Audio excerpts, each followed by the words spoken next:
So official hi, good morning, welcome Doodle Crew. Welcome to the first Doodle Crew of 2022. Yay! We made it. Yeah. It feels Confetti. weird. Yeah, but like the weird aggressive confetti that like somehow like hits you in the side of the face. Like that's kind of what this feels like. Yeah. But we're very happy. We're happy to kick off the year with a Saturday morning cartoons. Today we are going to be drawing Animal Sidekicks. So yay! Very, very excited. So I think we should go around and do the thing where we introduce people, tell them where they can find you. And Kristen, we'll start with you. Hi. Good morning. I hope everyone is feeling healthy and in no way sick. Real name's Kristen. I go by Kia or Kia Creations. Pretty much everywhere. Instagram, Twitter, Tumblr. I have all those. I will say that I don't post regularly, but you can still message me and I'll kind of tune in. And for today, I am doing Monkey Birds from Pirates of the Dark Water, which is, for those not familiar, is an amazing fantasy cartoon from the 90s, and you should watch it. I am doing Monkey Birds as if they were going to be remade and taking this absolutely terrifying visage that they were, which we will probably talk about later, and then turning them into something marketable and cute for today's audience. If I finish, I do have another sidekick character from a different show that I'll work on, but I think I'll save him for later. Yeah. It's a surprise. So you have to hang out and see. Yeah. Oh, see, that's the hook. Yeah, we planned that. We got this. Yay. So, Idaho, good morning. Morning. Who are you and where can people find you? My name is Idaho. I am the Wiffle Possum on Instagram, and I just got a TikTok, but I haven't got anything on it yet. I think I'd do some videos soon. And where else? Yeah, it's pretty much in Twitch. But today I'm working on a his name. Kudos to anyone who remembers Teddy Ruxpin. This is going to be Grubby, the sidekick of the titular Iliop.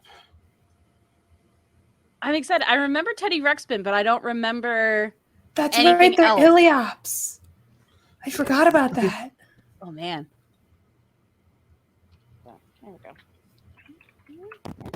Oh, diving deep into the fandom. Are.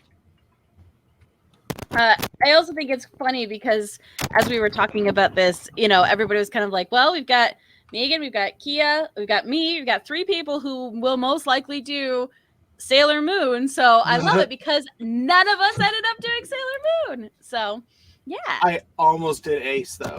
I was thinking Ace, and I'm like, I'm going to try something a little more obscure because just pulled Teddy Ruxpin out of the memory bank, and good. Yeah, Starlight might have been my other choice. Yeah, that's crazy. It is funny. So speaking of Rainbow Bright, hi Megan. Hi. Good morning. Happy Saturday. Yeah. So yeah, obviously I defaulted to Rainbow Bright. But I am Megan Cook. You can find me across the interwebs at Megan C Creates, especially Instagram and Twitter. Yes, Twitter. And yeah, today I'm going to try to do a full color spectrum of the sprites from Rainbow Bright. So that's why I kind of started a little bit early because I got like 8 of them to draw. Yeah, you're an insane person. I like the last couple of times you're like, I could do 1 Ariel sister or I could do 6 of them. And a car and a scene, sure. I'm trying to push myself. It's where I am at as an artist. It's like, you know what? I'm just going to go big and fail miserably, or I'm going to go big and like do this crazy thing. Like, let's just do it. I love it. I'm here for the crazy. It makes me happy. No, it's awesome. I'm very excited. The sprites they've always been super, super cute. And just like, they were ones where I was like, I didn't really necessarily get a lot of toys from shows, but like they would have made a really great like plushie, like It's like, no, that would have been fun. Little pockets. Like, Oh yeah. Yeah. Oh yeah.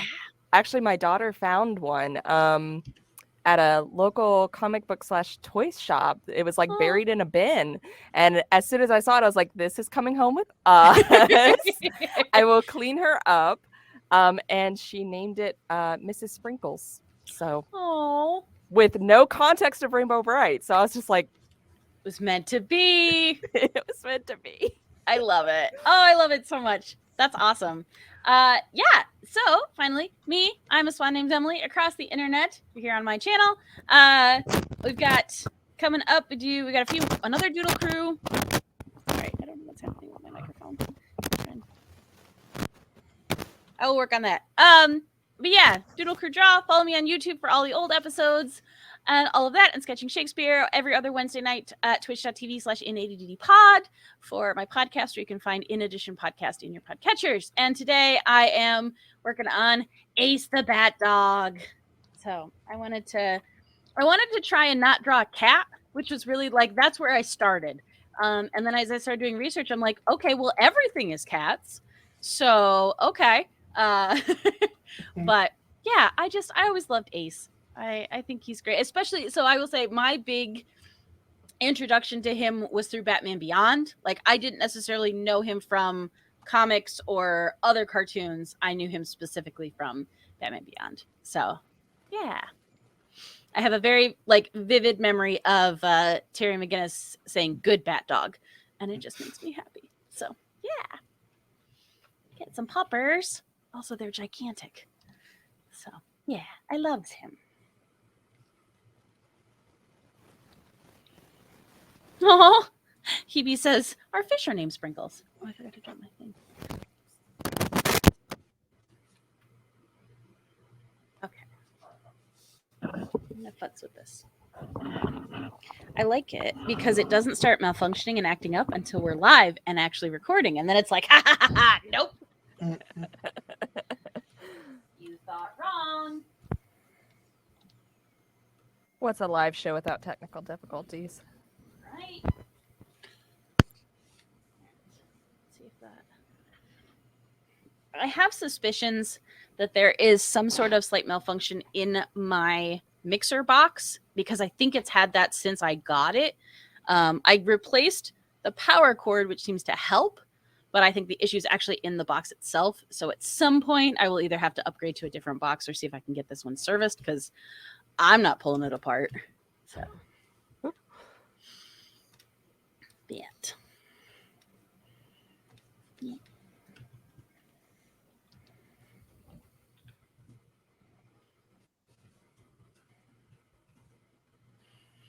Well, I still remember it's appropriate for another episode that you're on, Megan, because I remember when we did the gender swap, and you did the Pirates of the Dark Water, which I thought was so cool. Again, a full scene with a whole bunch of characters. Mm-hmm. No, that's why I got so excited to see Kia do a Nibbler. I'm like, yes, we're bringing back the Pirates of Dark Water. As soon as I saw the prompt, it went immediately to oh, I'm doing a monkey bird. There's no. Yeah. I was I so love worried that. someone else was going to do one because I was like, no, gotta do a monkey bird. I can honestly tell you it never crossed my mind. So you were safe from me. Is that one has that one ever had a reboot? I know, again, we've talked about it before where Rainbow Bright had a random reboot that I never knew about. Yeah. But has Pirates of the Dark Water had anything? What has been its journey since its initial syndication? Just the show and Just the toys, and there was I think the last thing that ever came out was there was a tabletop RPG for it. Okay. But then I mean, if anyone in the chat knows better, please correct me, but I'm pretty sure that that was it. It was a very short run TV series, and it didn't even complete its main storyline. Yeah, I was gonna say I don't know of anything else because they did cut it short. It wasn't catching the kind of toy hype they were hoping for, I guess. Makes sense. I completely missed it. remember it being on. I just don't remember what it was about or ever watching it. Nope, I was a snob and I didn't like the art style, so I didn't watch it. Also, I know, I was not a good little kid. I had a very, very thin visual thing that I enjoyed, and I only watched that stuff. I think that was also still right around the time when my family didn't have cable, so the only time I was getting a broader range of channels outside of like PBS was when I would go to my grandparents. So I think it was the, when that was on and the channels it would have been on, I was not watching. But now I'm curious. Now I need to know. Pirates. I had similar. Oh, go ahead. That was it.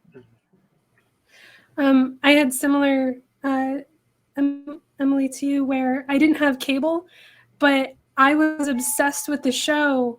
My parents had taped on a VHS some episodes, and I didn't know that there was a more of the show. So I watched those 3 episodes religiously, just like constantly rewatched them. And I was like, this is the best show ever. And then when I found that there was more episodes, I think because my parents bought me like the VHSs later because we still didn't have cable, I was like, what? So unfortunately, I would have been one of the kids to buy the toys, but I didn't know. Like I was the same way with a couple other shows, like the original She-Ra. Also, I'd only ever seen like 2 or 3 episodes that my parents had on a VHS that they like taped from a friend or something. So for the longest time, I thought it was just those 3 episodes on VHS, and that was like all the show had to offer me. No, so it's so funny. And it's one of those things, and again, I hate to be the person because, it shows our age, but I have those moments where, like, especially when I'm trying to explain to my students who are mostly middle schoolers, and I was like, no, there is so much more access to information and access to media now. Like, the concept of this only exists on this VHS that we recorded off the TV. Like, you can't stream it anywhere. You can't find it online. Like, if there was going to be an ABC special of the making of a Disney movie, you had to tape it because it wouldn't be aired again and it wasn't going to be released. And you had to try really, really hard to, pause the recording when they went on commercial break and hit it back up when it was starting to come back so you could get all the commercials out, because depending on how long it was, it might be too long to fit on your VHS. And I'm just like, oh my God, I say these things and I sound like an insane person, but this is what we had to do. This is life. Yeah, this is life. Oh my God. Okay, so this is making me feel a little movies better. I watched that had commercials in them. And I was just, as a kid, like, oh, that's normal that movies have commercials in them. I was like, no, my parents just taped it. And then you'd get a chance to actually watch the real movie, and there'd be all the scenes that you didn't see before, and you're like, wait, what is this new stuff? This doesn't have... Homeward Bound: The Incredible Journey was that. I was like, when I originally saw it and it wasn't just the TV version, I was like, what's going, because I didn't know there was such a thing as like deleted, that they would cut it out. Yep. Speaking of movies on TV, I don't know if I've ever told this story, but possibly my favorite movie to TV adaptation experience was getting to watch Die Hard for the first time. And the most iconic, on TBS, and the most iconic phrase from that movie got turned to Yippee-ki-yay, Mr. Falcon. Oh my God. And I'm like, I don't get it. Why is this a thing? And then I got to watch it on DVD later, and I'm like, oh. Okay. All right. I see what you did there. Like, why? That was terrible. Why would you do that? That's so... Yeah, some of those, like, so very clearly, like, voiced over, where the actual human mouth movements that they're making isn't what it... Oh, God.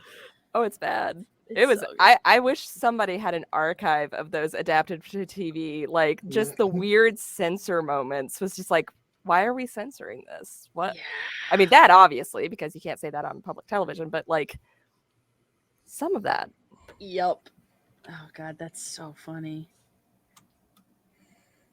Oh, so what I was going to say is, going back, So Pirates of Dark Water originally was on ABC, which is again probably for season 1 and then syndication for season 2. It ran from February 25th, 1991 until May 23rd, 1993. So that would have been like what in 1991? Yeah, I was like 5 and 6, maybe 6 and 7. I was young enough that I was definitely not seeking out things. I was just watching what was put on for me. So I'm pretty sure it would have been a lot of Zoobly Zoo at that point. Because that was my jam. Ben Vereen, man. Yeah. Yeah. Also, confession when it comes to Zoobly Zoo, which it makes me laugh now, but I also have that moment where I was like, kid, you were dumb. I never understood as a child. It wasn't until I was an adult talking about it with people. They're like, yeah, they were all at a zoo. That's why it was called Zoobly Zoo. I'm like, what? Like, yeah, they were at a zoo. I was like, oh, legitimately never mattered to me as a child. I was just like, no, they're just animals hanging out, doing things. That's enough for me. I don't need more. It's fine. It's all fine. Smart child. I was in the gifted program.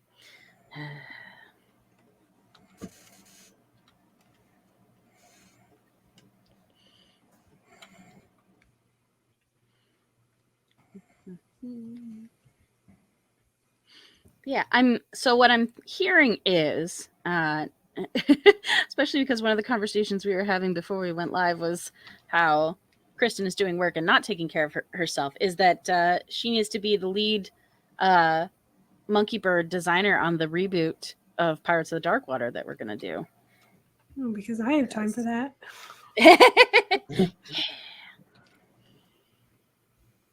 Well, but then Megan's going to have to do all the backgrounds and like the key art and everything because she did all those characters before on a previous.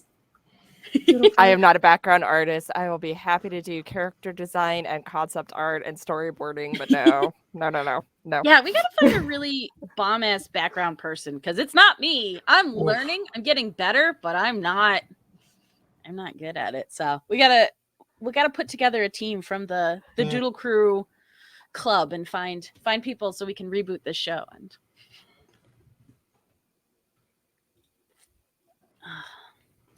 but they're definitely going to make monkey birds cuter. Oh, yeah. Oh, That's 1,000%. They are terrifying. Yeah. I don't think you could market that to today's children or, at all. The previous monkey birds? No way. Yeah, the original design, like, kids would be like, what is that monstrosity? And why am I supposed to think it's cute? Yeah. You know what, though? I have this small suspicion where if you made them just obnoxious enough, like took Olaf, where he still borders on like cute obnoxious, and cranked it up to 10, you could somehow marry that with their creepy design and somehow that would work. Like there's part of me that's just like, nope, if he was just obnoxious, so you kind of hated him, but all the kids were like, no, he's funny and dumb. Like, I feel like there's that slim margin where you might be able to sneak it through, but he was already pretty obnoxious, though. Definitely see Alan Tudyk voicing him. Alan Tudyk would absolutely voice him. We need to start the petition now. I love it. I love it. But the petition isn't to get a reboot. It's specifically just to like have a monkey bird voiced by Alan Tudyk. It can be a short. We don't care. Doesn't matter if you have the rest of the plot. Would kind of be fun. Like I feel like that's so much more of an attainable thing, especially now. Like, no, what is that? It was it's a short animation that I think either a very small studio or even just like one gentleman did as sort of a demo reel-esque thing. Atomic Ninja Rabbit or something. Super Turbo Atomic Ninja Rabbit. Does anyone know what I'm talking about? No, but I'm very curious. It is very much a play on like Thundercats or He-Man. I'm not gonna play it, but here we go. I will at least show you what the opening looks like. So I don't know if you can see on my screen here. But so it starts with like a fake production studio. Now, I highly recommend that you actually play this on your own and listen to it because it has a theme song, and the theme song bops. But anyway, so it is, like I said, like a little short to not sell this show. I want to watch it now. I know. So I This feel needs like to exist. what better way to do not even like a short, but almost just like a trailer, like because those old cartoons had like decently long intros that did all of these cool like flying through the world and having these big explosions, like, and then I'm thinking of like the 90s X-Men intro. It's got a banger of a theme song. You've got all the characters shown with their powers. Like, I feel like that's what we need to do. We need to just do a really banger. We need like a faux in like a faux intro to a Pirates of the Dark Water reboot. Yes. Okay, everybody, get on that. It's going to be a very big collaborative thing for all of us who have not done animation in so many years. Or has never. Oh God. So when I started teaching the iPad classes for the kids, Procreate has this really cool animation feature to it, which is awesome. But I was having these moments where I was just like, when was the last time I actually animated anything? Like, I draw a lot, but I don't animate much anymore. And I had moments, but it was fun. So, yeah, I kind of like it. I feel like we've got, all right, Randall, because I know you're here. And Kristen, you probably know this one too. The Sailor Moon thing where they would put together where each person would animate like 5 seconds. Oh, Sailor Animate. Thank you. I was like, I knew you'd know. Like we could do something like that for this, so that we had all of the people in Doodle Crew helping us out, and then not everybody has to do everything. Step one. And like a different style. Everybody does different style, like the Game Grumps kind of compilation. Yeah. Or my thought is, well, definitely doing an animation would be cool, but my thought is just do all of the concept art, character turnarounds, pose studies, color backgrounds, and then some studio sees it on Instagram and is like, yep, they did all the work. Now we just have to put it to an animation studio and we'll take it from here. So, you know. And then they give us money. And then they give us money. It was like, okay, I did the reboot. Here you go. Give me the money. It. I money, started it for you. You're like, good job, kid. This looks great. Well, the first people you got to pitch it to is probably Netflix, since they already got She-Ra and, you know, everything else going on. Yeah. Voltron and stuff. I mean, it really feels like Pirates of the Dark Water is an obvious choice for a reboot. That's what I was thinking. Yeah. With everything we've talked about, I was like, I feel like this one is like a clear choice for all of the reboots I'm doing. Although, can I say, as much as I very much enjoy it as a style, I would not want to see the reboot of Pirates of the Dark Water done in the Adventure Time style. Yeah. I'd like to see it as like a Bruce Timm style. Yeah. Yeah. I mean, everything. I just always, please just put everything in Bruce Timm style. Always, forever. I love it. Just more. Give me more. Even like a really like rounded off Bruce Timm style. So it's more in line with like the Avatar sort of almost anime style. Even that, but definitely like realistic proportions for the most part. Yes. Yeah. I want them to maintain their more realistic thing. Very like Studio Mirror, one of my all-time favorites. Yeah, like Korra. I feel like Korra style. Yeah, would be yeah. dope. Of course, then that leads the way to having epic fight scenes. I mean, it's space pirates. It has to be epic. Although sadly, we would not have Tim Curry in the voicing anymore. No. Ooh. Who was he? Since I did not He see was one of the minions of the main villain. So the main villain's name was Blarth, and he was the short minion guy to Blarth, whose name I don't remember. But he was in almost every episode. Cool. His character, I should say. All right, so what we do is somehow finagle it so that that character's lines are always the same or some combination thereof, and submit for the original recordings and digitally remaster them. That's what we do. Yeah. Yeah. Solid. I like it. Like- I kind of like that. I like that idea. Yeah. Like the last episode of that South Park had Chef on. It's just everyone. Children. Children, just over and over again.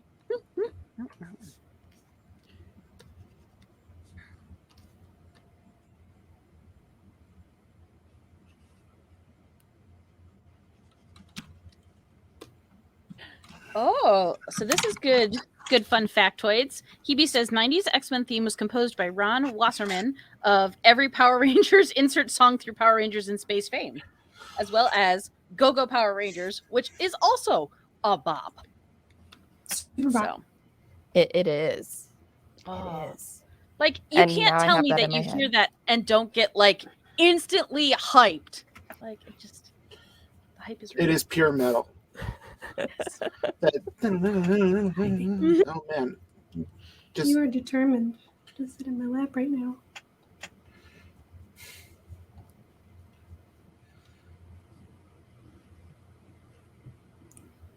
I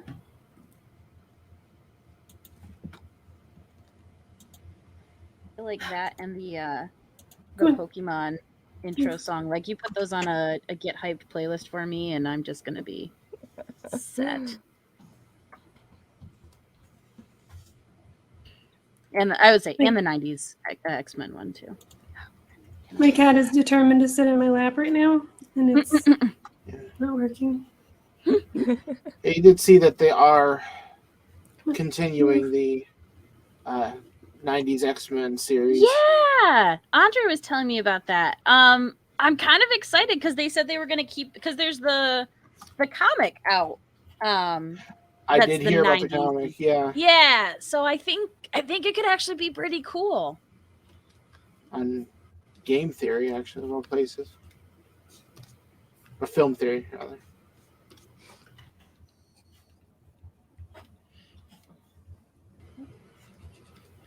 What layer are we drawing on? That's exciting.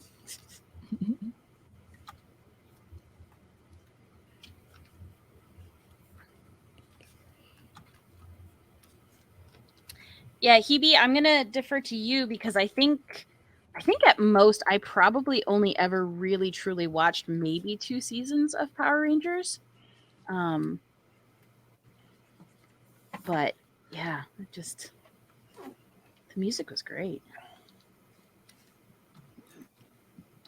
I can't remember. It was some procedural crime show or one of those hospital procedural shows. Doesn't matter what it was, but the characters went out to take care of whatever the victim character patient of the day was, and the scene that they were filming at was the outside of Zordon's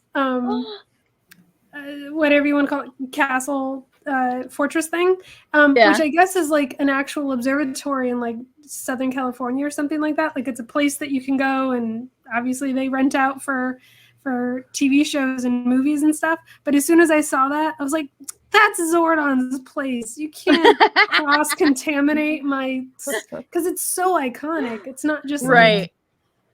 You can't fool me. You can't fool me. I know That's what that Zordon's place. Oh, hey, everybody saved. That's hilarious. I never looked into it. I always assumed it was a model from the original Sentai Masters. It's. I mean, I feel like I vaguely knew that it was like a weather station or an astronomy place or something, and then I forgot, and then I saw it in this TV show, and I'm like, it doesn't work. So now I have to look it up. I must know.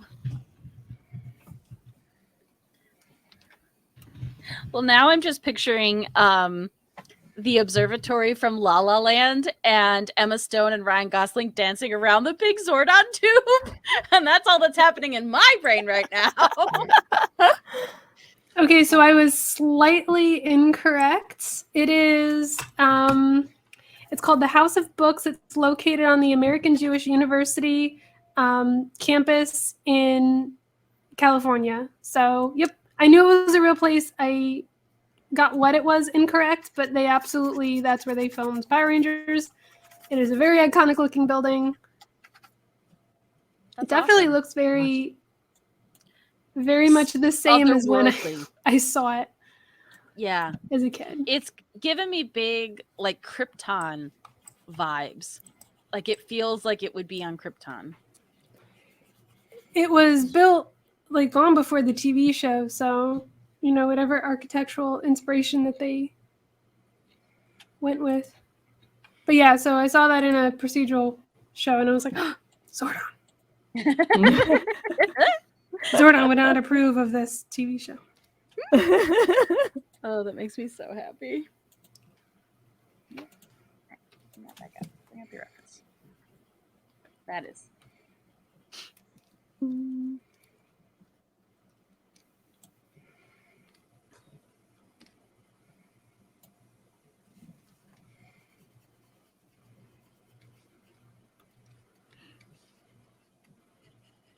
Oh, Zordon.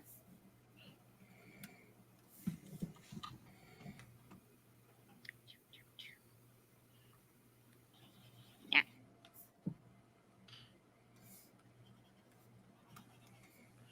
Well, now it's just, I'm laughing to myself because I'm thinking about, I'm like, okay, so for this Pirates of Darkwater reboot, step one, Emily watches the original Pirates of the Darkwater, and I just imagine all of the people who have been recommending me like amazing stuff to watch. They're like, you couldn't watch anything from this century, but you went back to a 2-season show from the 90s? And I'm like, haha, yes, fooled you. You'll never expect it. Now, would we just make it just Darkwater, or are we going to do like what they did with the reboot of Thundercat, the first reboot of Thundercats, where they like did a kind of combined universe with a couple shows because they were like all took place in a different planet, like Silverhawks and such. That's an interesting, because I really did. I loved that the design, not the, you know, the noodle arm Thundercats reboot, Right, but the full body one. I liked that style. So yeah, I wouldn't mind that, but they didn't complete the original story, so I'd almost want them to just like, totally crazy, yeah. Because we didn't even have like an ending to it, so I almost want that done first. What happened with all of that? Did they just get hit with like writer's strike or funding, or? I think Again, they just lack of canceled the popularity? show. Okay. Yeah, I think they got 2 seasons, and then they were like, yeah, you ended here. Yeah, and I think the second season was kind of a gimme. They had a slot or something to fill, so they didn't quite get to go anywhere. Frustrating.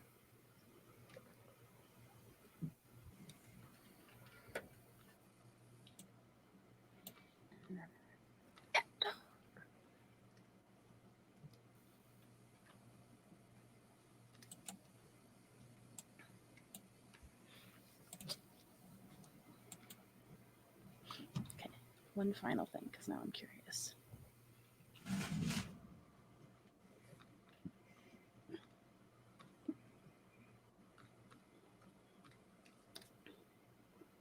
Let's see. Oh, apparently there's 3 seasons. I apologize. But where do I watch it? That's what I wanted to know. Oh, There was 2 a place seasons are online. Amazon, looks like. Oh, you can buy it. You can buy it on Amazon. Hey, man, they're only 99 cents per episode. Oh, it was Hanna-Barbera. Okay. I feel like I should have known that, and I just didn't ever put it to my brain. Okay. What's part of their classic collection? Oh, yeah. 21 episodes, 2 seasons. Why was it canceled? Let's Season see. 3 is straight up not available for streaming. I bet YouTube has it. Does my cartoon streaming have it? Also, Idaho, your little creature is adorable. Oh, thanks. I love him.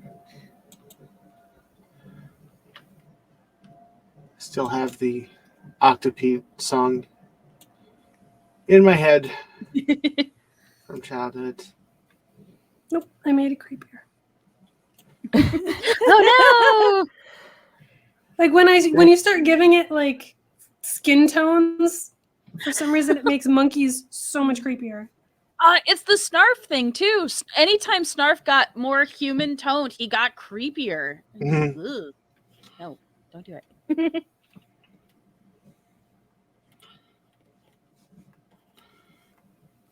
I was thinking of going creepy on this. I might just do that since I'm almost done with it. Is do a more realistic Oh God.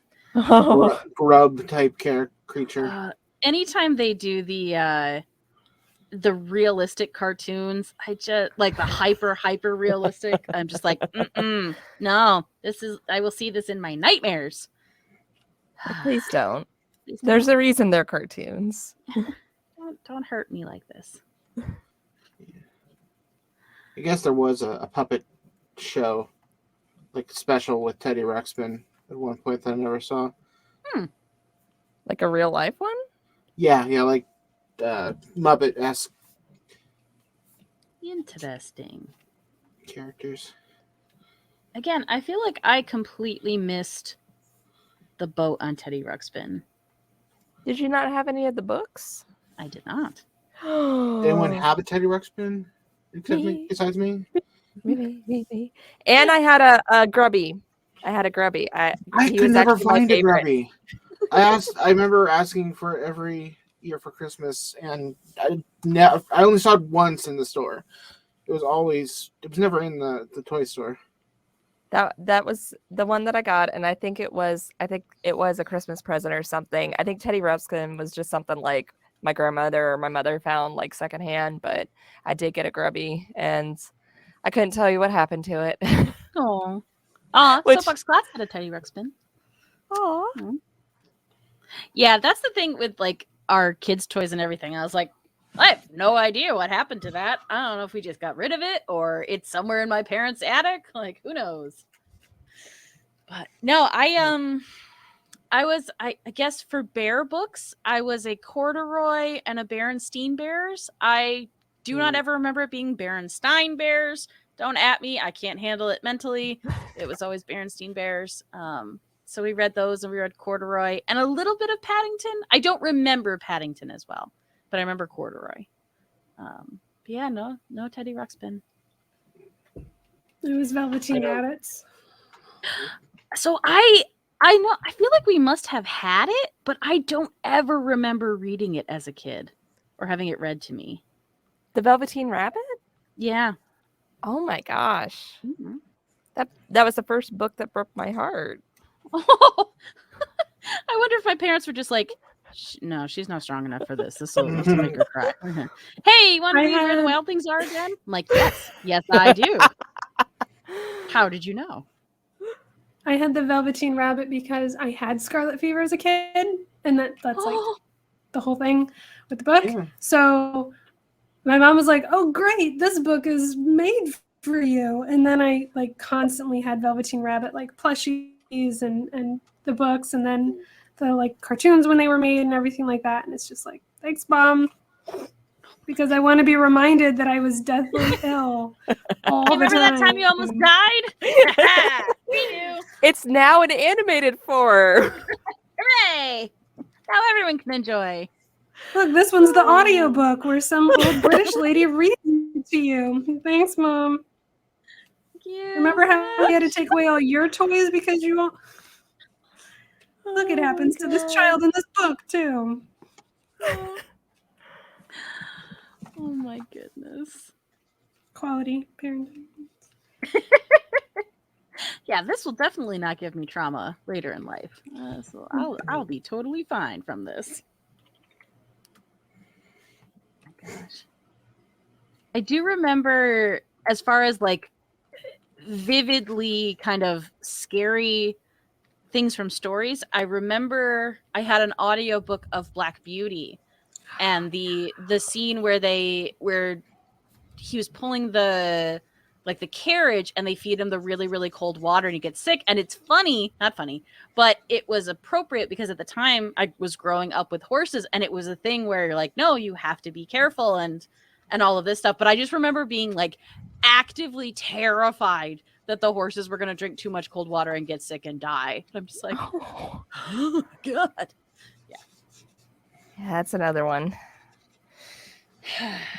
As soon as you started saying like, oh, I remember in Black Beauty, I was terrified when, I was like, is it the barn fire? Is it when he sees Ginger? Is it when he's bought by the grain mill? Like, I was just thinking of all the things like, oh, what could it be? There's like a million things in that terrible book. Thing is that book?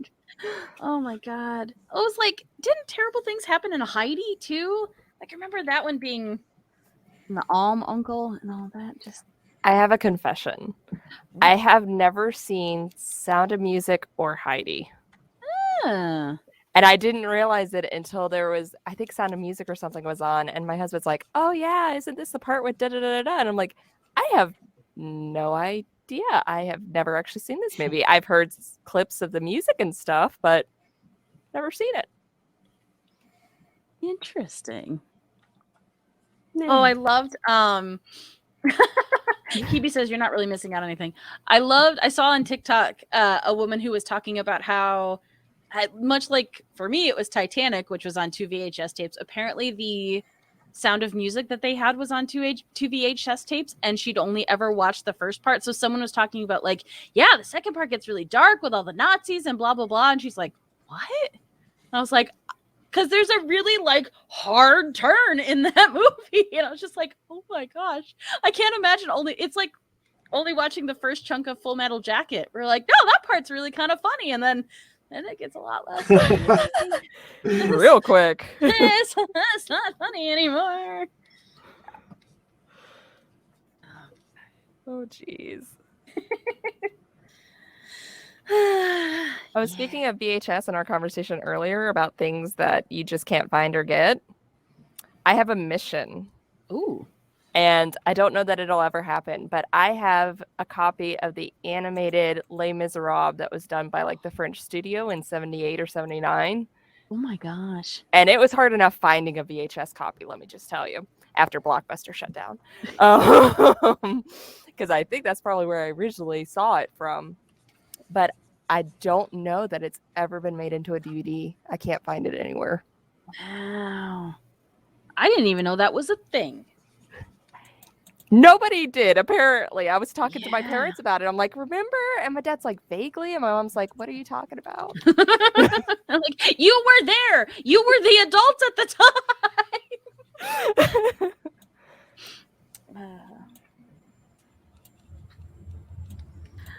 time. Yeah, to Hebe's point in chat and saying, thought you were going to say Full Metal Alchemist. So to my confession, I have never seen any of Full Metal Alchemist. I've watched Full Metal Jacket a few times.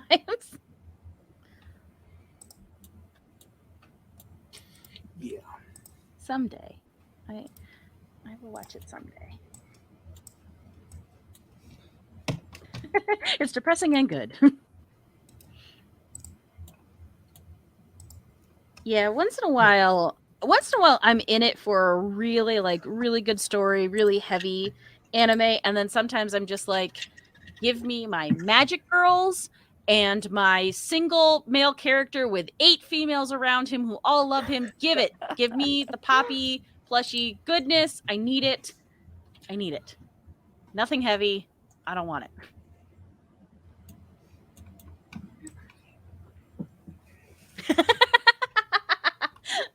Oh, I love it.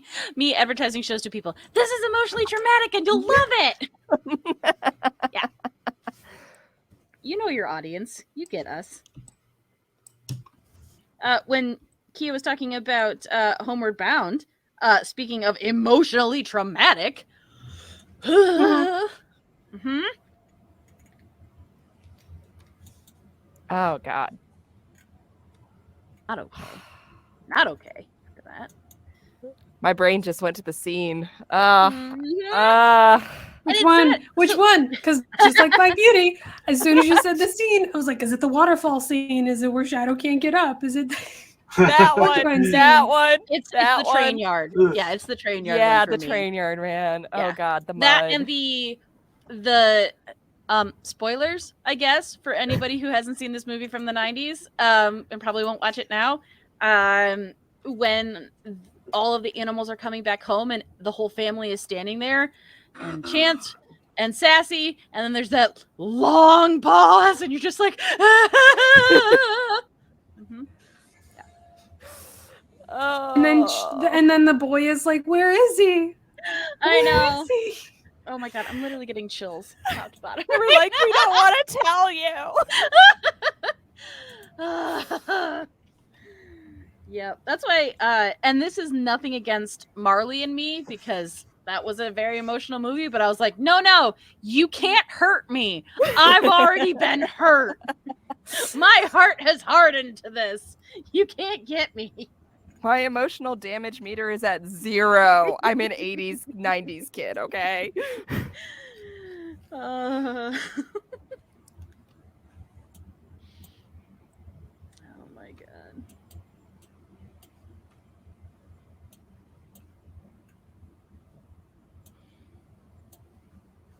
Oh, My Dog Skip. I don't think I ever saw My Dog Skip. Is that one?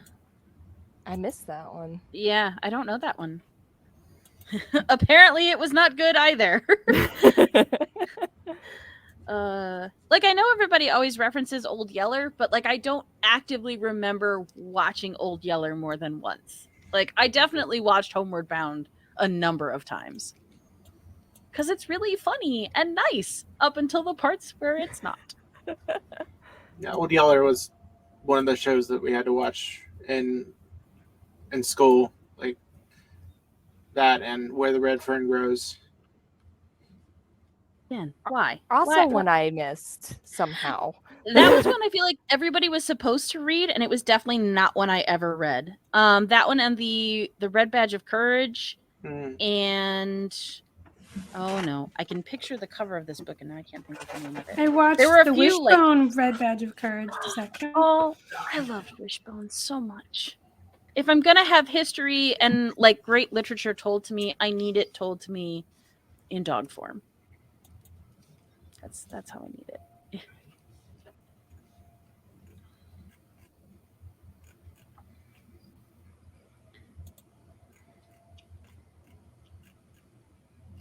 Oh my gosh, Hebe.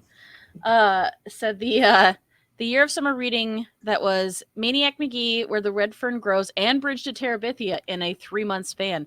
That's just cruel. I think that's child endangerment. That is something, because Bridge to Terabithia tore me up. Also, I'm just mad at that because it's like, this is so fun, blah, blah, blah, till it's not. Till it's like, you didn't see that coming, kid. And it's like, why would you do this to a 10-year-old? Why? Did we need a gotcha moment in this? Did we? Was that necessary? I didn't need it. Nope. There was another one. I don't remember. I'll have to look it up. Or maybe it is. Maybe it's one of the ones, but I don't remember the title, because halfway through the book, you're like, oh, these kids, they finally found friends in each other. They're going to like an all-boys school or something.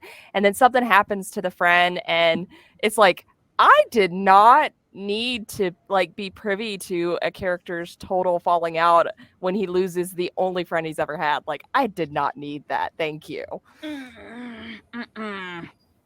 Let me see if I can figure out which one that was. I swear it was middle school level.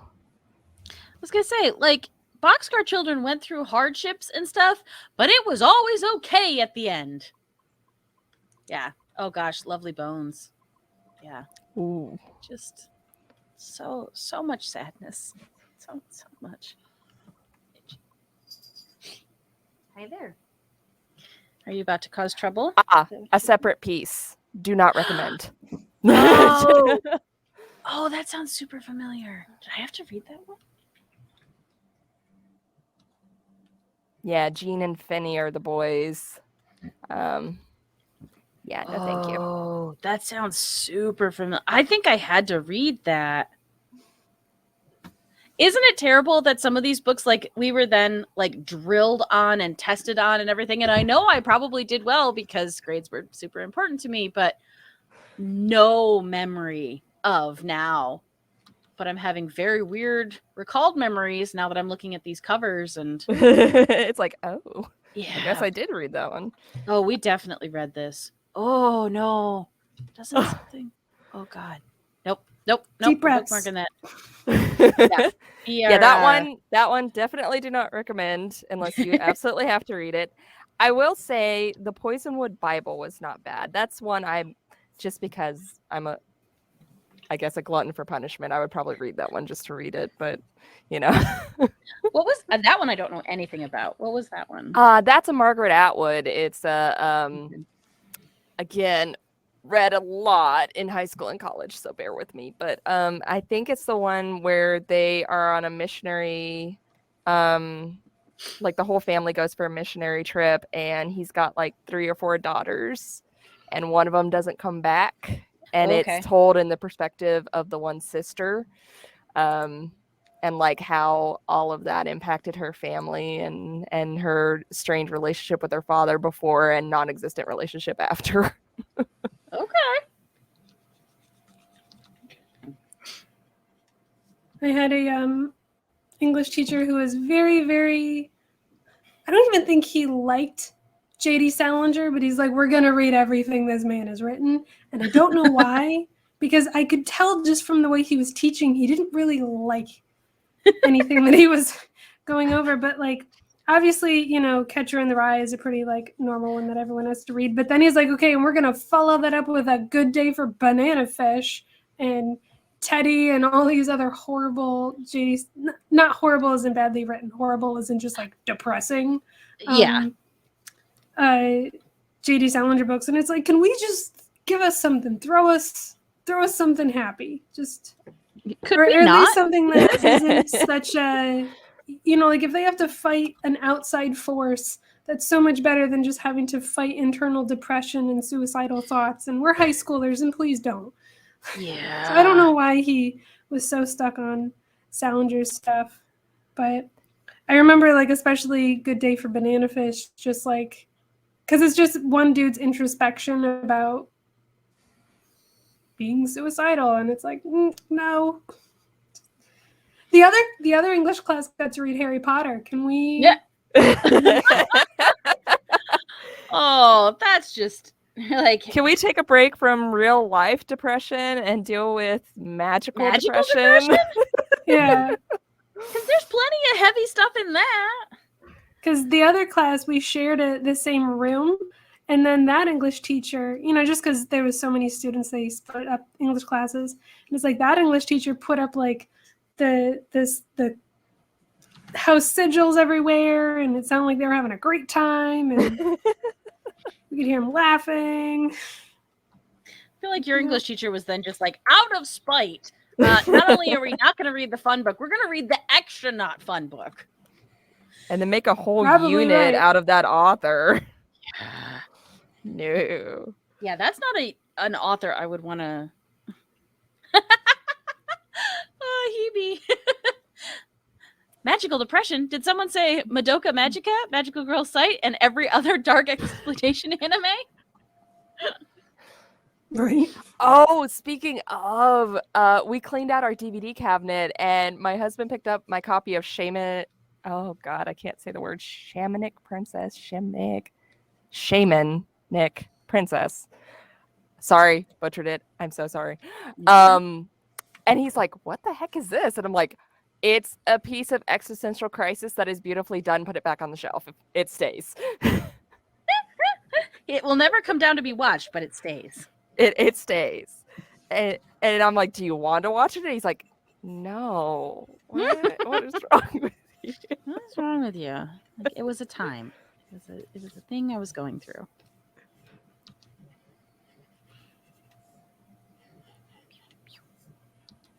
Puppy paws, puppy paws.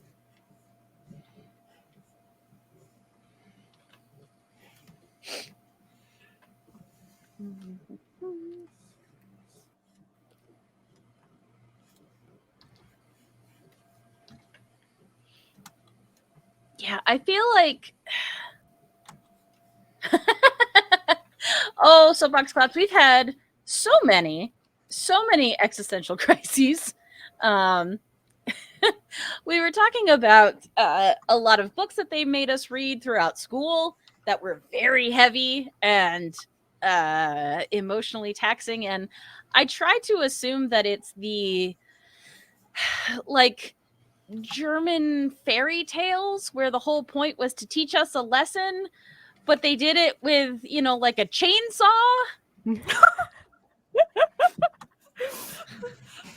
The lesson is that but I was like, what book did you read with a chainsaw? the point of the lesson is the old adage sticks and stones is full of it. Words will definitely hurt you, okay? Words will hurt me deeply. Words will cause me lasting damage.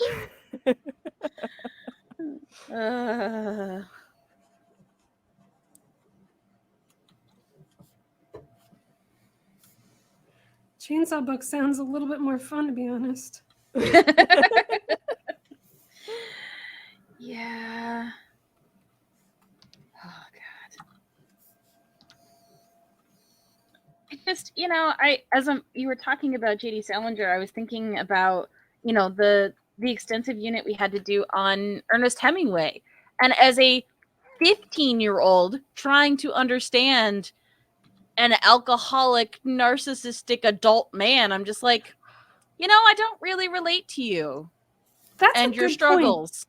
Point. They really asked us to try to relate to people that we just didn't have the life experience to even be able to comprehend. Yeah, and even just like emotional maturity. Like I can't conceptualize of this right now. And I will absolutely put out there that I was incredibly lucky. I had a very, very lucky childhood. I had a great upbringing. I did not have a lot of personal hardships that I had to overcome. So I feel like even in that, like, it was going to be that much more difficult for me because I was like, but I really like my parents. They're nice to me. Don't make me think I hate things when I don't really hate things. I'm actually kind of okay with all of this.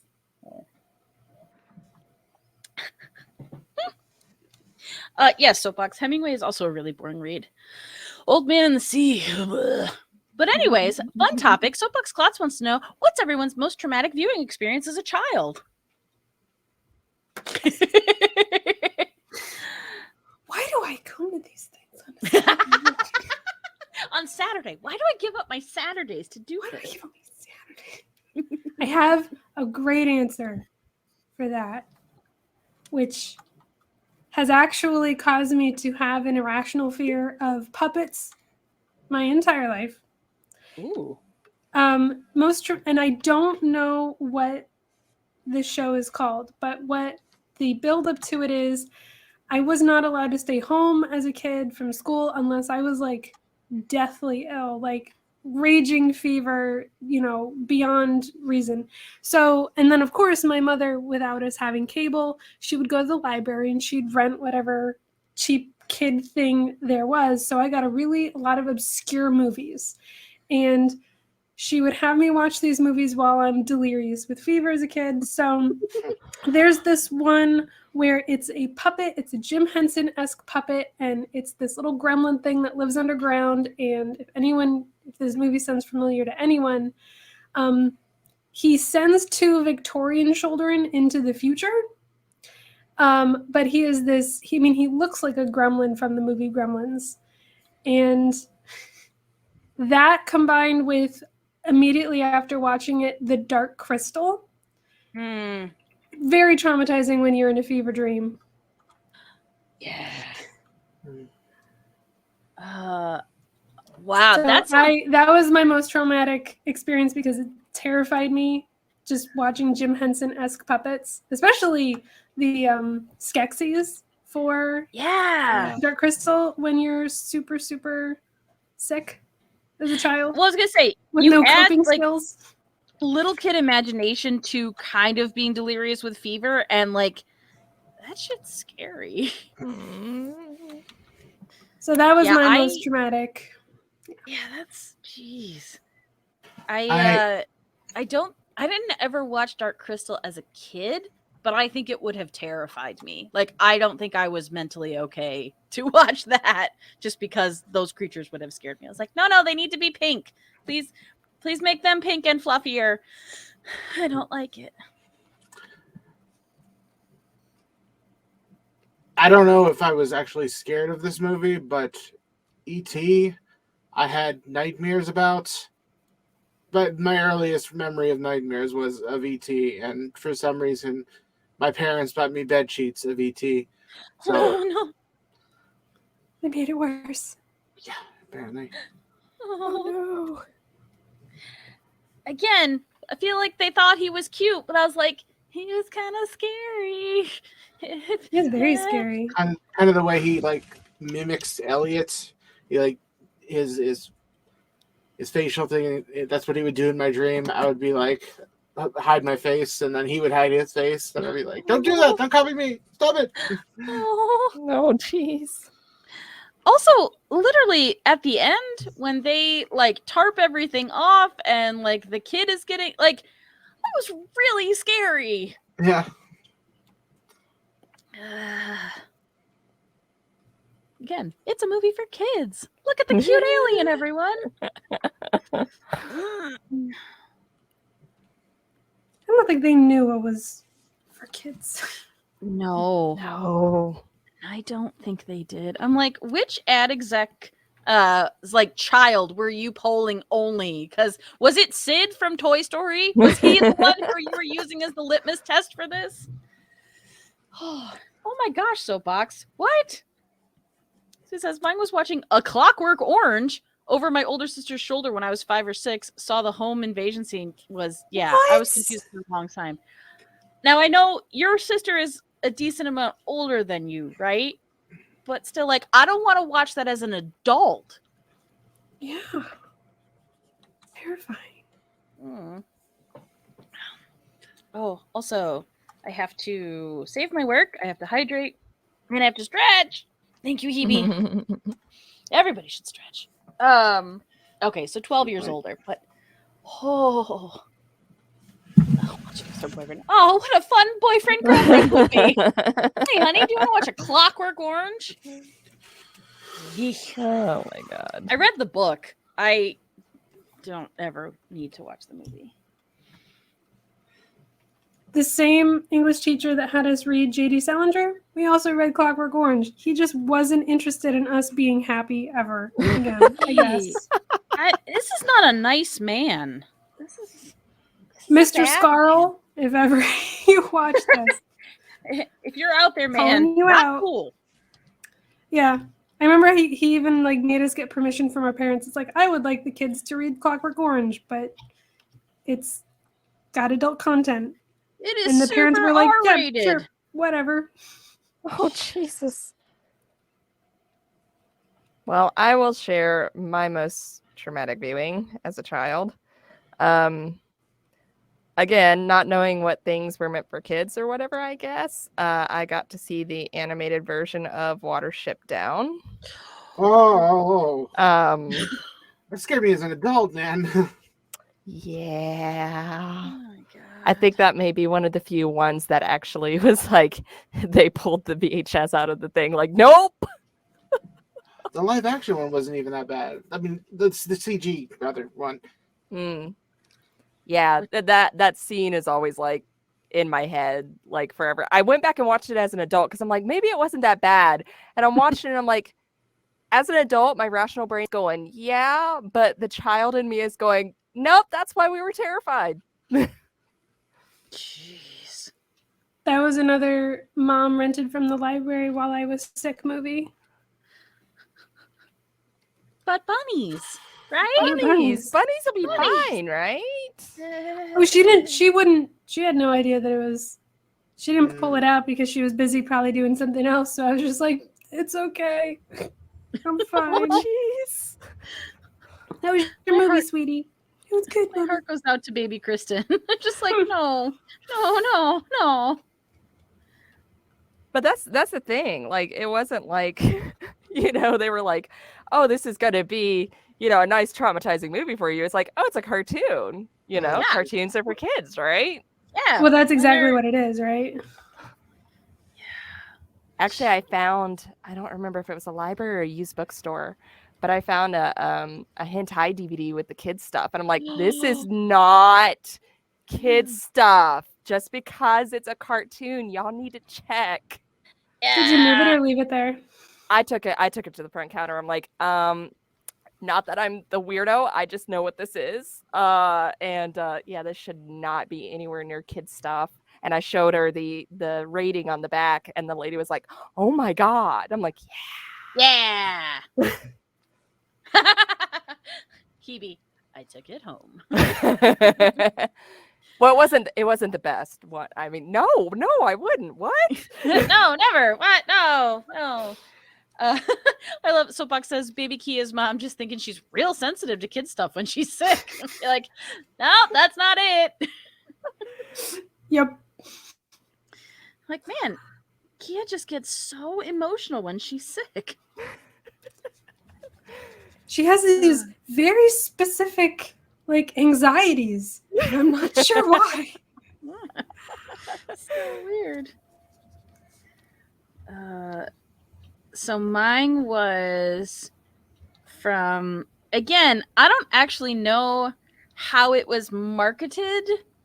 I know my family watched it, and so I would have watched it with them, but it was a number of things, but it was specifically the death dogs in Willow. Oh, Because at the time, I thought you were going to say something else. I was about the size of an Elwyn. Like, I was a tiny little thing, and these dogs just in suits. They're just dogs in suits.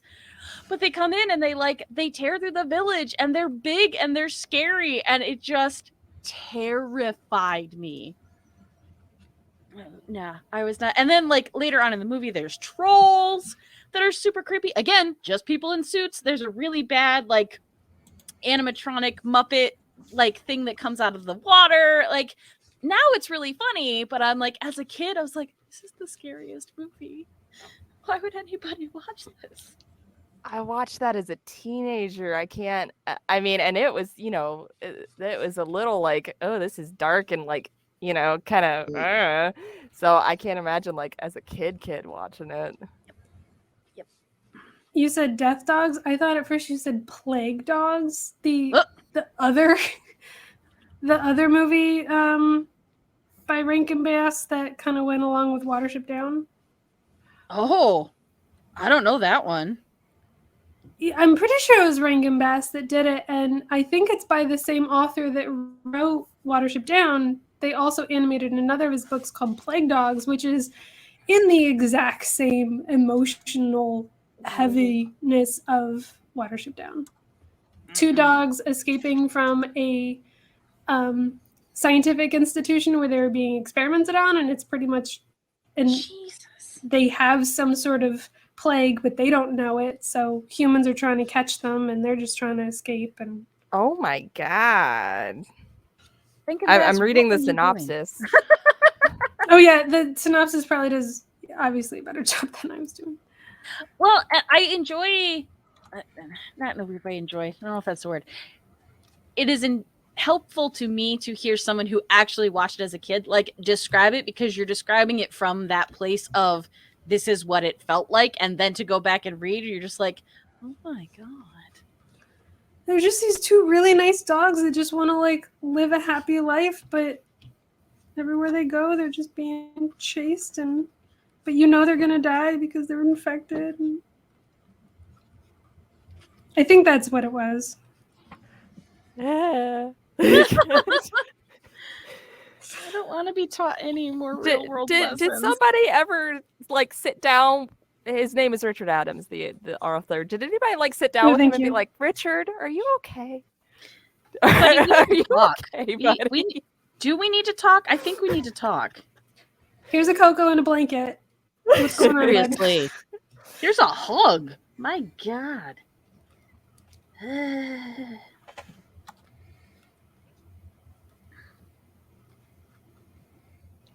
So there you go, Soapbox Clats. There's the there's the Thanks a lot, adventure through Soapbox our Clat. memories. Here's our trauma.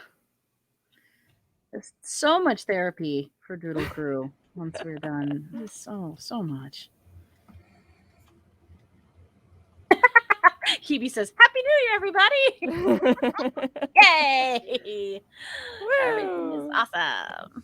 I need my emotional support Saturday morning drawing. Seriously. I think I'm gonna switch from coffee to something stronger. You go back upstairs to Matt and Olivia. They're like, "What's wrong, Mom?" You're like, "Mama needs to lay on the couch for a bit under the We're gonna lamp." sit here and we're gonna watch Rainbow Bright, and we're gonna get all of our happiness back. Yep. We're not going to talk about anything else. Don't ask me what we talked about in stream today. I just can't. I can't go through it again. When you're older. Oh, God. No, that's wrong. Oh, my gosh.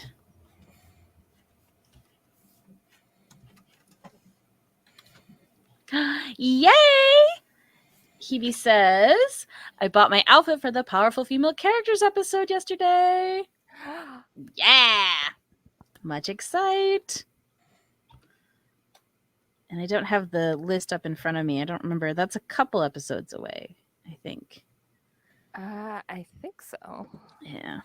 That's the only problem with like scheduling them all and getting them set is once they're set, then I immediately do not commit them to memory anymore. Like it's out there now. We're done. Yeah. Yep. I want to It's say funny this in that- February. As we were talking about, emotional trauma and all of that, I was thinking because the next episode we have coming up is all about Down Bluth. So speaking of childhood trauma, yeah, I'm pretty excited about that one.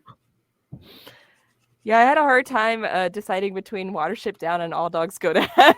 Oh God, I was thinking like as far as scared, Secret of Nim. Like Secret of Nim genuinely scared me. I don't think it was just everything. Like it didn't like even when they're in their little nest and like the owls coming, like Oh, the owl, man. yeah, I was like, there was something about the dark tones, the way that it was animated. I was just like, this shit's scary. Why would you do this to a child? For me, it was Sharptooth from The Land Before Time. Oh, Yeah. Sharptooth really scared me as a kid. I heard about Ducky, the voice actor. Oh, yeah. I didn't. What happened? Sad story. It was very shortly after she had finished recording her lines for the first Land Before Time. The voice actress for Ducky was murdered, actually. Oh my I think by gosh. her father. Her father, yeah. Her father was an actor who was not very successful, and he kind of was a drunk, and just got upset that she was more successful than he ever was, and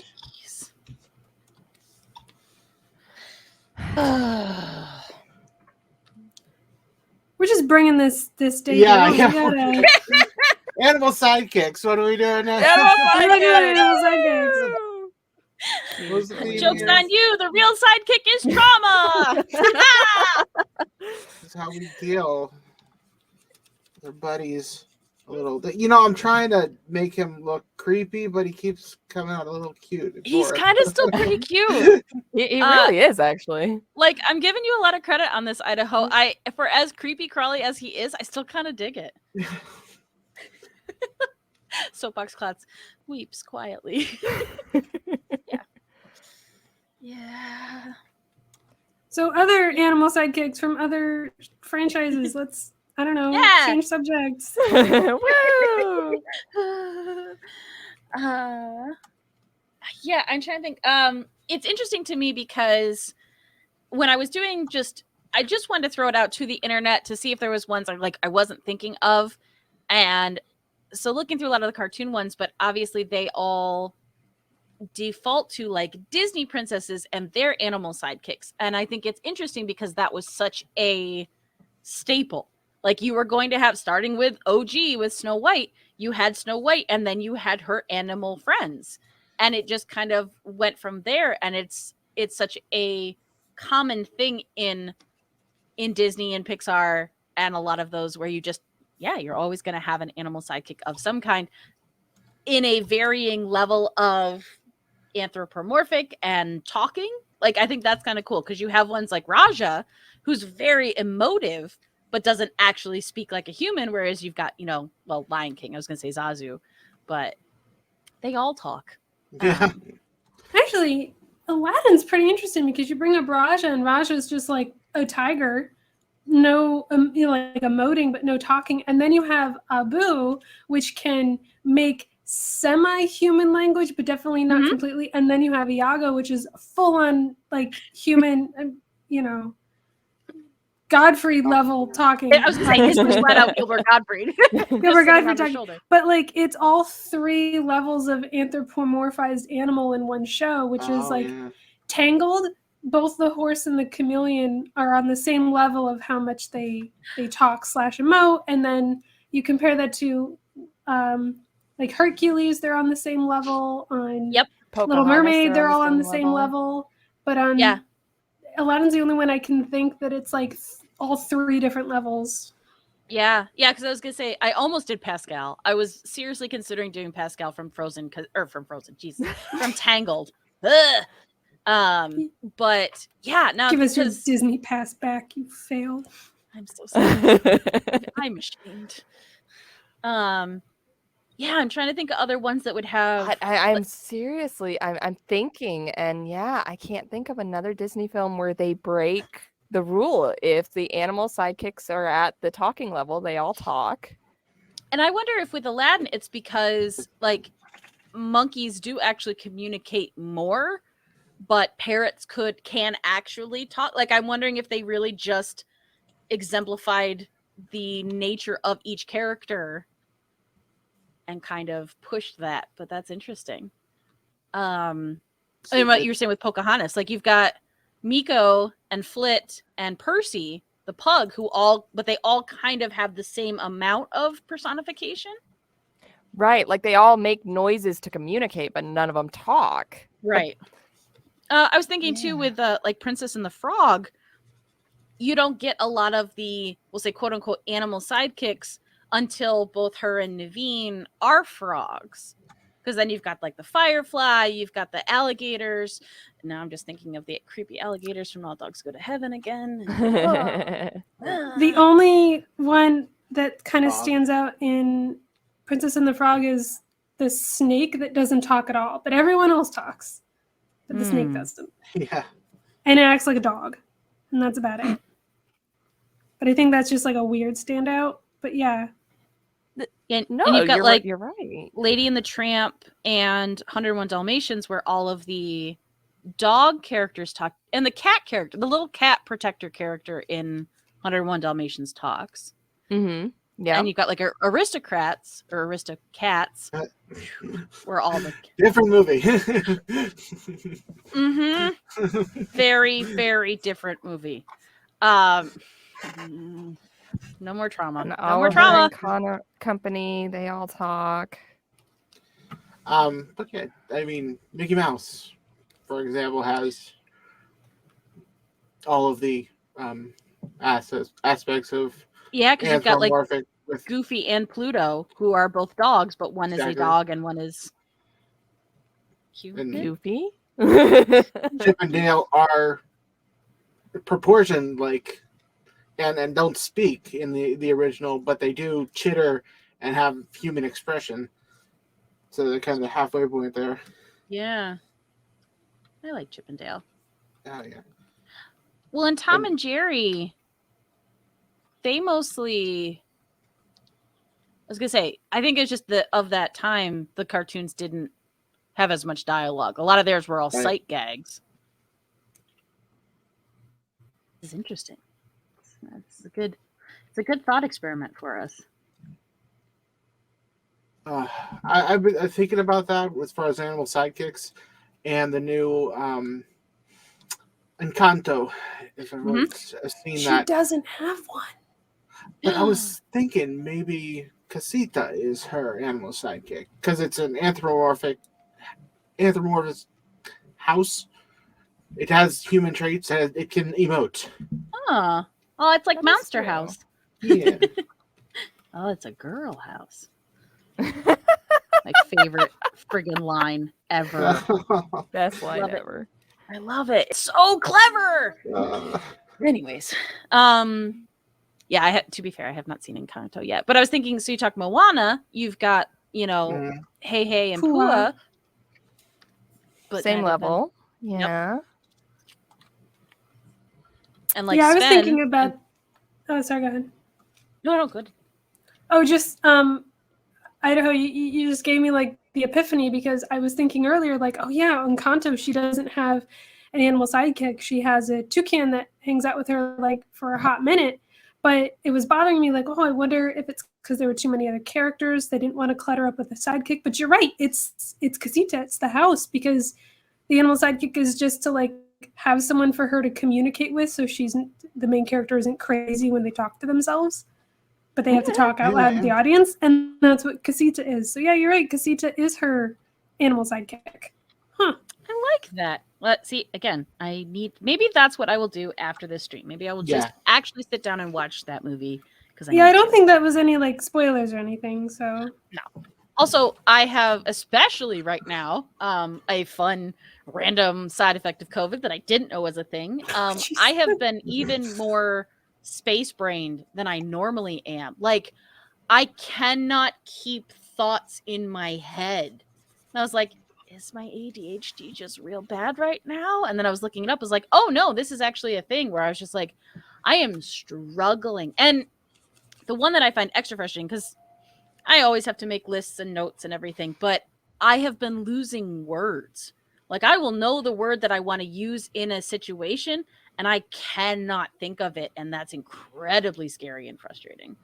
Like brain fog. So, yeah, not thrilled about that. Yeah, that's one a lot of people, and I don't know if it's because it's not common, but that and the long-term fatigue, a lot of people don't really talk about those. Everybody's like the loss of, smell and everything and hoping that comes back, but those are rough. Yeah, not a huge fan, to be honest. Don't love it.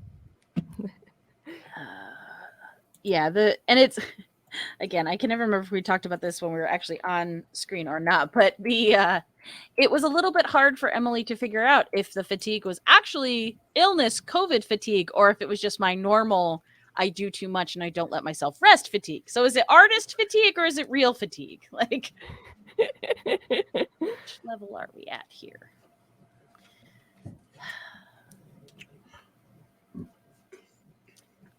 Okay, so what did this, that, yes, are you there? What did I do? I think I did it. Okay.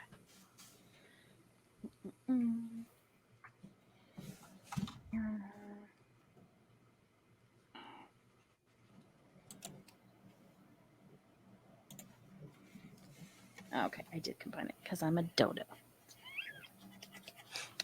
Did you just say because you're a donut? I said dodo, but donut also works. Oh, okay. I I also apparently have fatigue and brain fog. Ich bin ein Berliner. Yeah.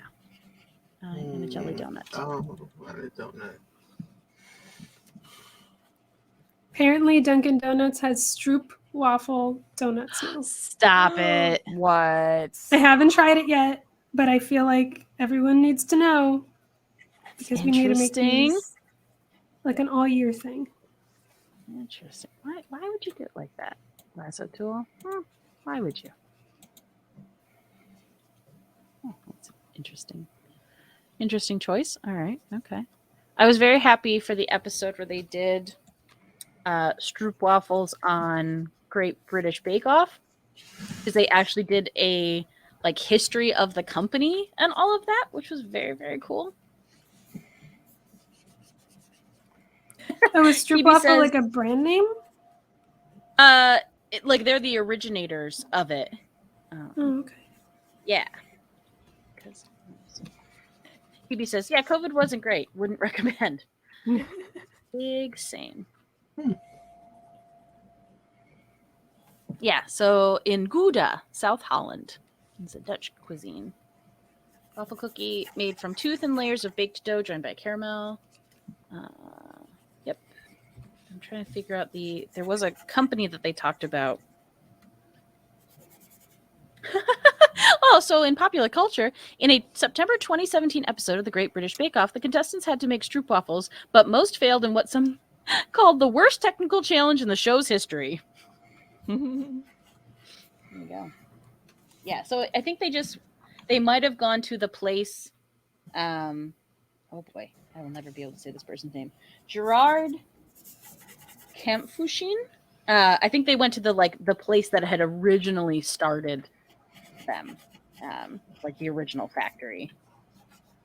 Is my guess. Did I just do that twice? I think. Are those caramel filled like waffle things? Yep. I have some of those right now in my kitchen. Ooh. Share. They're okay. They're like, this is probably really sweet, and it's not. So I'm like, yeah, okay. Yeah, I was surprised. I don't know what I'm doing here. The only time I've ever had them is on an airplane, so the prepackaged ones. So I would say that's not the best representation of them. Excuse me. All right, we're gonna combine those two. Yeah. All right, now we're gonna do it.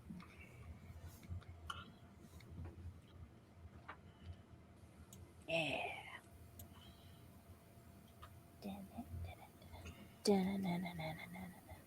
Bat dog. Yeah.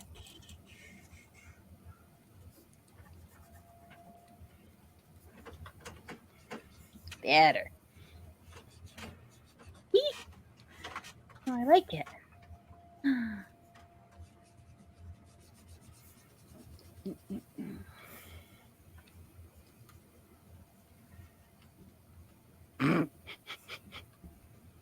There's a joke there, Hebe, but I'm not gonna say it.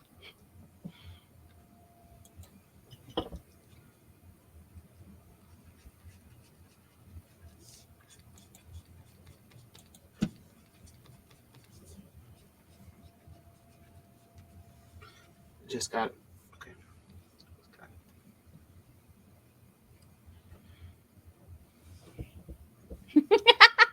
I'm proud of you, honestly. I feel like this was a nighttime stream. You would have been right there on it, but you know. I got my monster. I'm firing on at least 3 cylinders.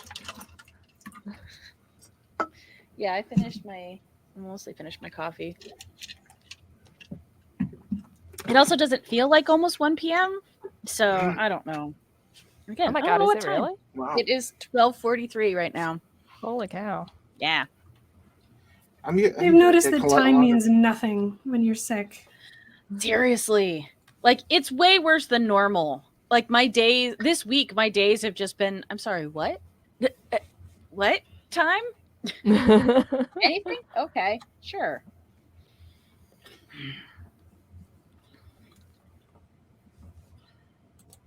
We're just going to give him a little tail out here because he looks weird without a tail, but I don't want it hanging right now.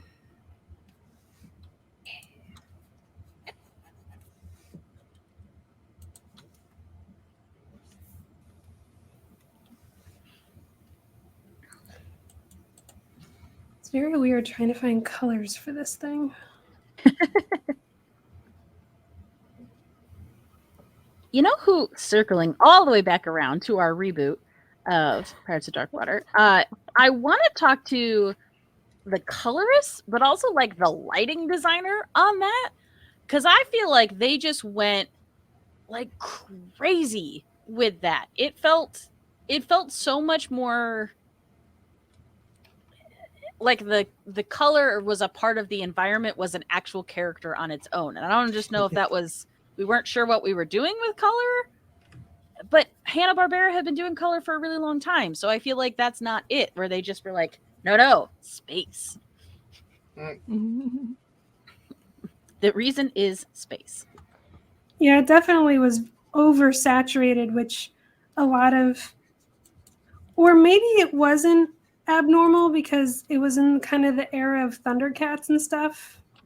It's just that we would think, less saturated like Batman and some of the other like Ninja Turtles, where everything was much darker with black shadows, and it was like, nope, we're gonna pump up the saturation. But it could just be because it came earlier. That's true. Before like that whole era of dark shadows means action. When as you were saying that too, I was like, oh, Ninja Turtles, Darkwing Duck, Batman, all of those, so much of it is taking place at night. So yeah, you've got that really, really heavy palette. And if Pirates of the Darkwater did take place at night, you don't know. Vampire Hunter D with 20 shades of black.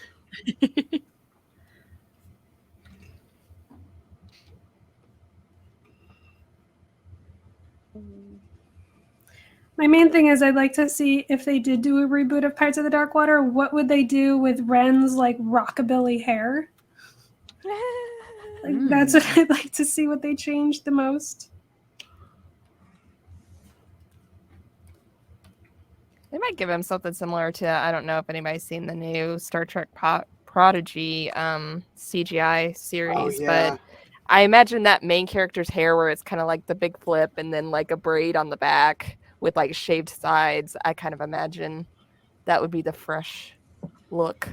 I feel like a fade up the side absolutely has to be in it. Oh, like an undercut? Yes, that too. Yes.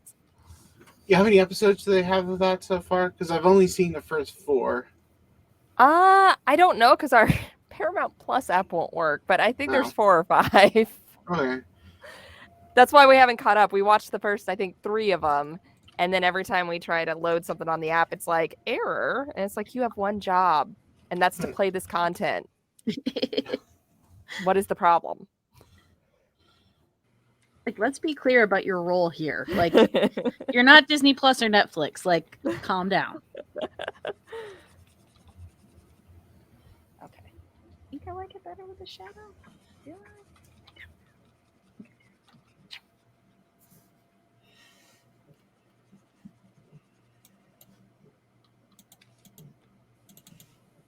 Oh my gosh, really? Hebe says, did y'all see Netflix is raising their price again? What? How many times within a 3-year span? Yeah, We had to drop them this year. I'll be curious to see if it backfires on them. Especially with the number of other streaming services. Yeah. Yeah, like, guys, this isn't 2011. There are options now. Yeah. And I feel like, well, they are getting some interesting content, and they are, licensing some interesting stuff. They're not the only ones doing that. And one of those options is Disney Plus. And Yep. you have no idea how many times I can watch any Disney movie. Yep, I feel that. There was a time in my life where I had nothing but Aladdin. to just rewind over and over again. Yes. Was this like when you were an adult or when you were a kid? Because both could work on that one. Yes. Yes to both. Well, and I think, again, coming back to the era that we grew up in, it was such a thing for Disney movies to, get Cinderella now before she goes back into the vault and you never see her again. Like, Oh, the vault. the vault. I was like, no, it was a legit thing where you're just like, if you don't get it now, it won't be available to watch for years. Like, that's insane. Or at least to purchase at the store. Glad I got Black Cauldron on VHS at least, because I have not seen it yet. On anything else? Yeah. It's interesting. I was thinking about that the other day. The poor, like, everyone gets no love. Yeah. I mean, to be fair, some of that is its own fault, but not totally. No love. It was crap, but no love. I think it was just weird. But it John somehow... Hurt. Come on. I'm just kidding. It wasn't crap. It didn't... I feel like it didn't push quite far enough to be the full, acid trip that is Don Bluth, but it was way too weird for Disney. Ooh. It was the fact that the, excuse the expression, Horn King wasn't gay enough. As Disney villains have to be a little bit flamboyant to pass, Yeah. I mean, Camp. Yeah, I think I know they that they found also... Oh, sorry. Oh, no, I was just going to say, I think they found the line where if we make it too dark, no one wants to watch Yeah. it. It Yeah, I also felt didn't like have that one was weird. songs, which was kind of what Disney's brand was back then. yeah. Well, Flatter had a song. I mean, it didn't have like, Yeah, real song. Barely a song. Total miss out there.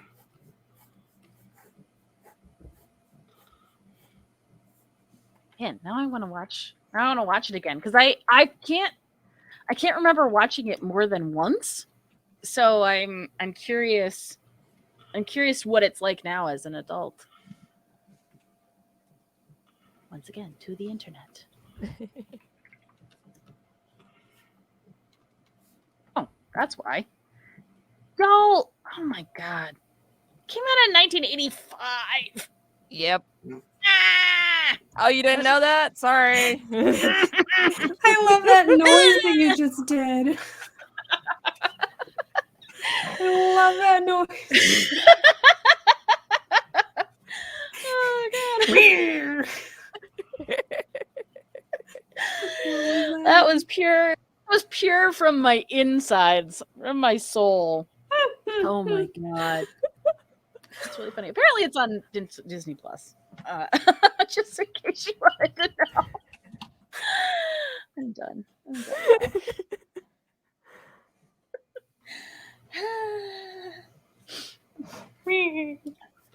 I couldn't even imitate what you just did. It just was perfect. See, this is what I wish. I wish we had, at least for me, because I did not have this in college. I wish I had this like freedom of voice acting when we were in school, because I think we could have had a lot of fun.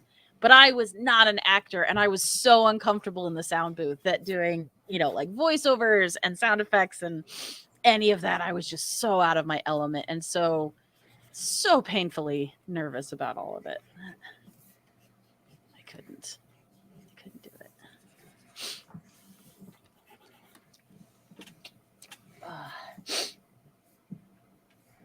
Okay. I think it's also the combination of we needed the experience of like what was at stake and what wasn't at stake, like being able to just, how do I say it?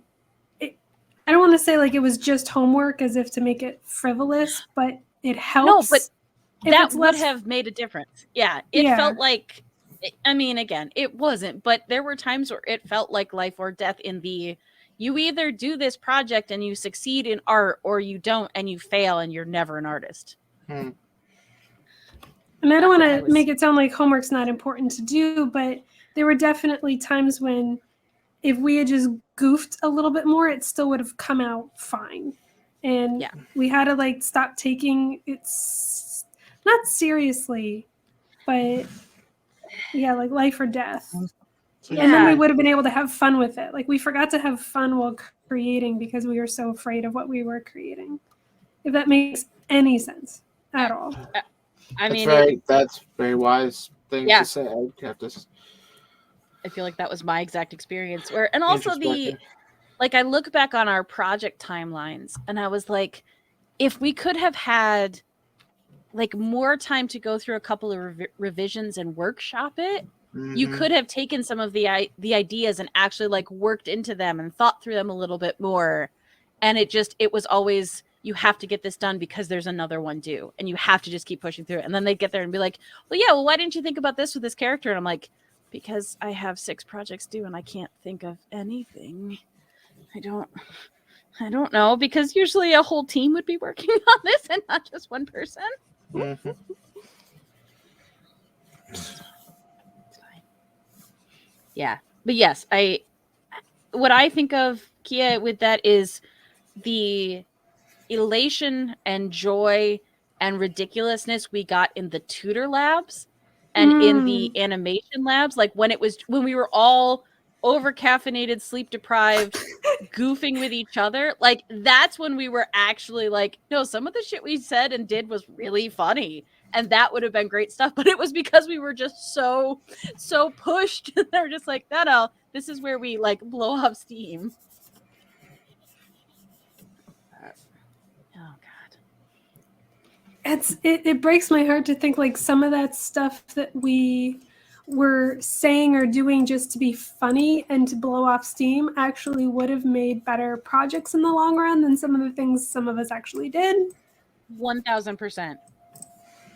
Yeah. Because it was more personable. Like I know for me, I kept doing what I think instructors wanted to see or a random audience that I didn't know would want to see rather than just making something super personable. Like, yeah. I should have animated that inside joke between me and my friends because as dumb as it would have been and no one would have gotten it, it would have come across in the animation. Mm-hmm. That's how I would have Wiffle enjoyed it Blossom happened. That Yeah. one animation I did where I was just like, you know what? I'm going to do something inspired by Hey Steve from Hostar Runner and just make random shaped characters and just make them do nonsense. And turn that in for my final project for Mrs. Love and whatever. And I wish I still had that. It was on a flash drive, and the flash drive was lost. Uh-oh. Oof. But it had rockapella music to it. Oh, rockapella. Love.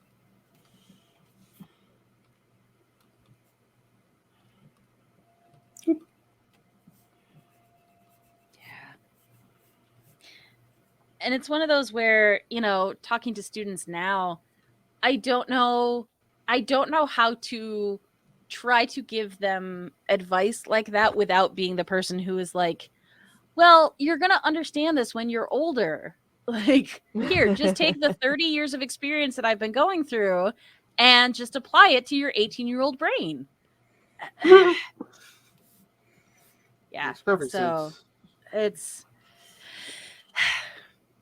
But I have to, it would be very curious to me, not that I would ever want to go back to pursue another degree, because homework, I already do enough homework on my own, self-assigned, but it would be curious to me to go back and see what school is like, knowing what I know now, and some of the, like, I don't know, there's part of me that's just like, I wonder what it's like entering art fields like we were in, with the way technology is now, with the way the internet is. It's curious to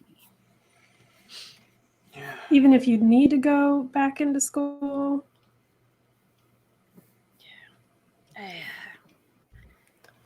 I think if I ever actually like legitimately pursued additional education, I think I would probably go for that looks like a horse, but I'm sorry.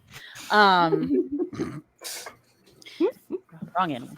I'd probably go for like different certificates, like complete, like, you know, like a background class, like taught by a master animator or professional, like complete their course and do something like that. I think would be the only way I'd probably sign up for more school, because I don't think my heart can take it. Like I can do another actual degree.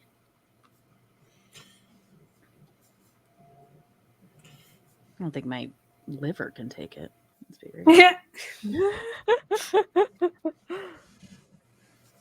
Jesus.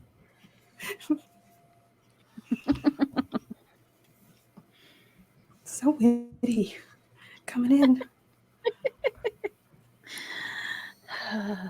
Spend way too much time by myself. Just get so excited to talk to other people. What are we doing with these legs here, though? You're not doing good things.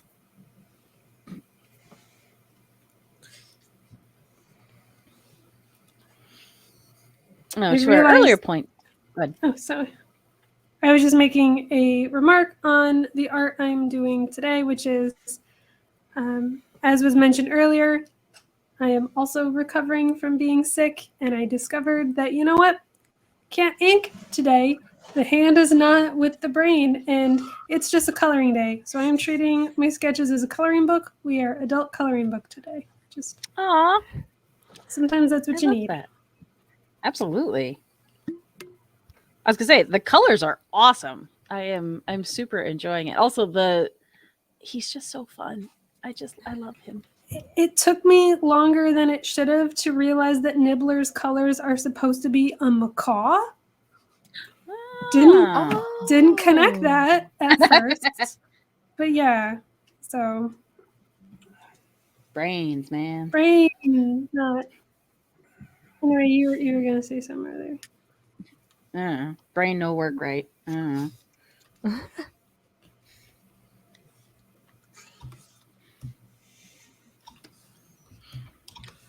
Oh, I was going to say, Soapbox Slots in chat said, I think Netflix is getting pushed out of licensing existing shows by every network and brand starting their own services.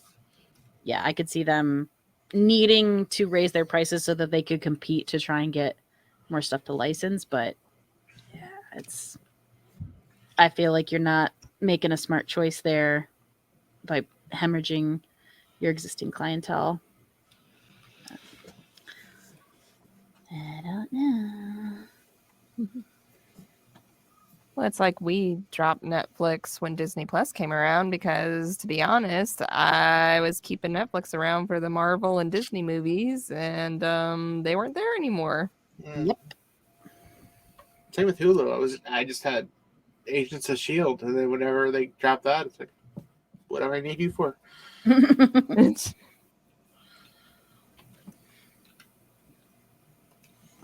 I am very much hoping that they return to canon with that, because I really enjoyed that series. Where did I made it to the season where they were in space. Yeah. That's the one but I loved the Ghost Rider season. That season I thought was excellent. And not just because he was hot. Just a bonus.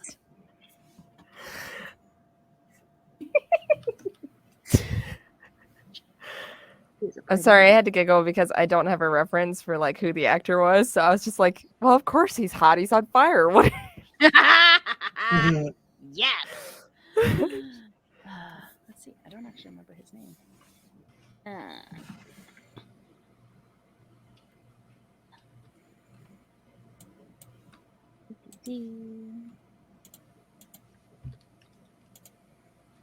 Well, the big thing was they did Robbie Reyes, which was the newer comic book Ghost Rider that had the super stylized design, which was dope. Ah. Yeah. Yeah, I haven't seen them do much with Robbie Reyes since his comic ended. Yeah, that's too bad. It was good. Everything. Yeah. The lovely gentleman's name is Gabriel Luna. Gabriel Luna. It's pretty. That's a nice, pretty name. It is a pretty It name. is. It's one of those names that sounds like a character. Mm-hmm. Like nobody's actually named that. Yes, people are actually. Let's see. Oh, he's in the Last of Us series that's filming. Kudos to his parents for knowing a good name for their soon-to-be superstar son. Yeah. Good name, parents. Bringing in the book, what's the name of the Book of the I Dead? wanted to say the Necronomicon, but Yeah, I know exactly what you meant. I'm like, yeah, the thing. The Darkhold. Yes, It is the perfect way to bring in Robbie Reyes, because it ended in the series, and spoilers, with him taking the Darkhold to another dimension, and then you're not sure what happened after that, so something must have happened to get it into the hands of Harkness. Mm-hmm. And she's getting a new series now, so maybe we'll see Ghost Rider there. Oh, is she really? That's interesting. I don't know if... And this is no shade, because she was fantastic, but I don't feel like her on her own is enough to hold a full series? I don't know. We'll see. I mean, she has a lot more presence in the comics, but yeah, as a secondary character, as like the mysterious weird lady. Yeah. And she first showed up in... I only learned this after the Fantastic Four comics. Oh, okay. Which was weird because it's like, this is a fully science and there's a witch. Yeah, I always think of her in X-Men, so that's interesting. Interesting. Comics.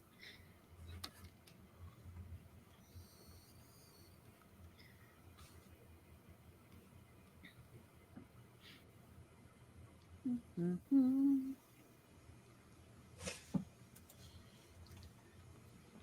How would I do that?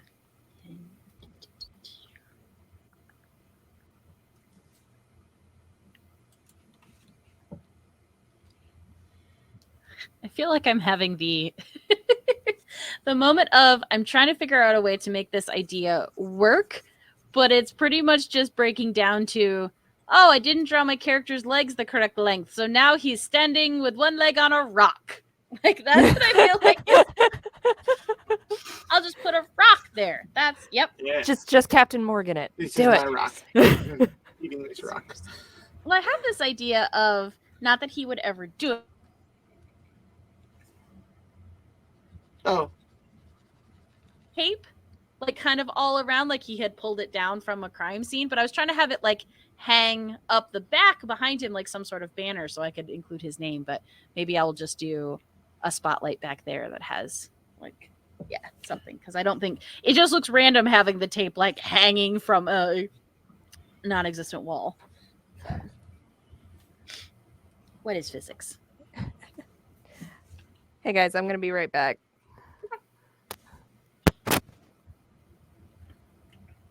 Ooh, Idaho, he's looking super juicy now.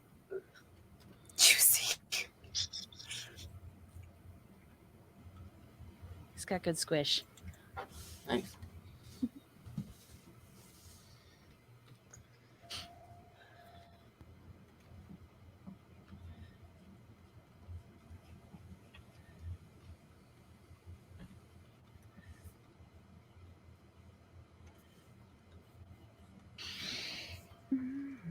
No, I'm gonna try this pen instead. Thank you, Hebe. Hebe says, save your work. Thank you. Pretty sure you are the only reason that I do that. I did not save this one at all yet. Oh my gosh! That was my first save. You are a wild man, Idaho. You're living on the danger edge. Yeah, I did not mean to stay up until 2 o'clock last night, but I was working on a commission for someone of a Lotus Leshy. And I've always wanted to do a Lotus. This is how it turned out. With That's beautiful. Oh, little buddy. That flower Such a wise is Lotus. stunning. Yeah. That's gorgeous. Mm-hmm. yeah, The colors are really there's nice. some changes T made to T. He had like an outfit. The first version was a little bit different, but I had to like. He made some revisions to it. Not that's revision.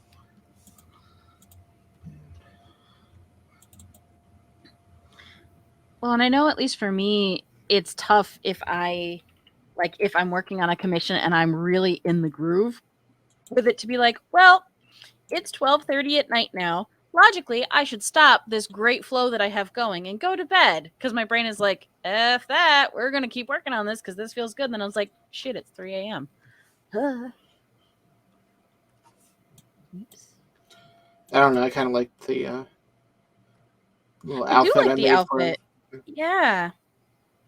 Yeah, the Oh, I love outfit's his cool. the shoulder pads, which is not what they're called, but it Okay, I was gonna adds call so them much wingtips. like yeah, it adds your so toes. much arc to his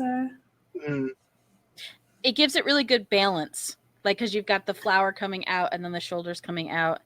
And there's nothing against the other one. I like the breakup of color because that deep red is so like nicely saturated.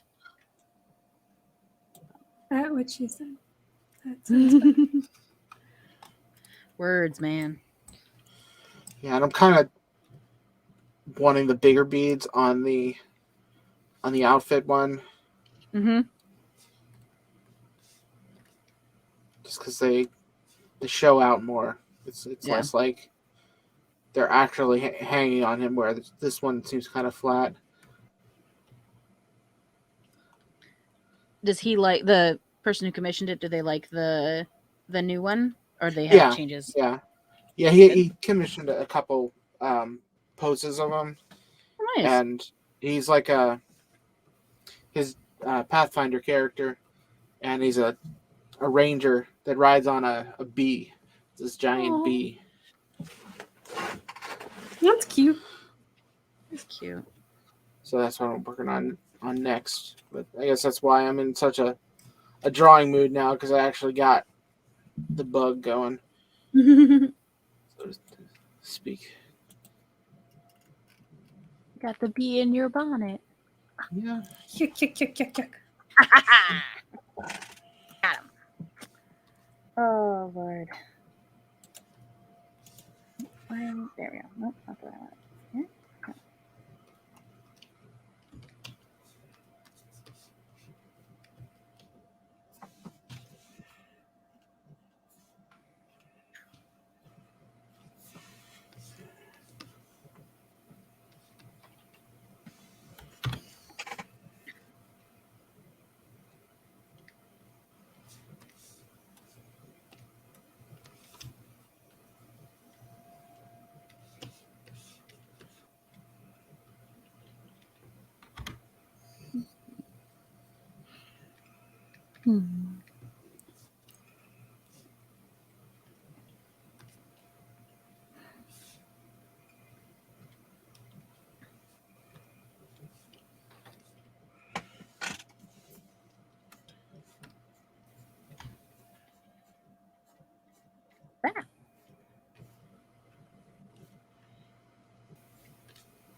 No, where did I do that?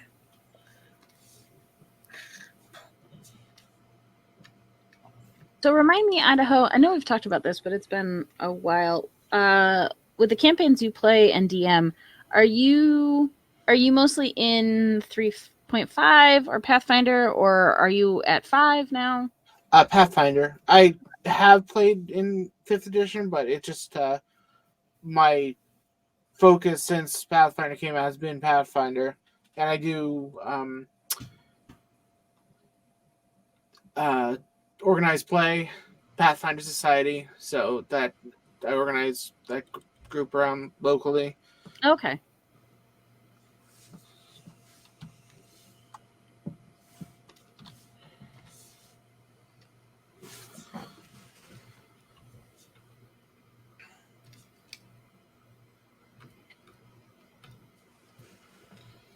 I think that's pretty much what I got there.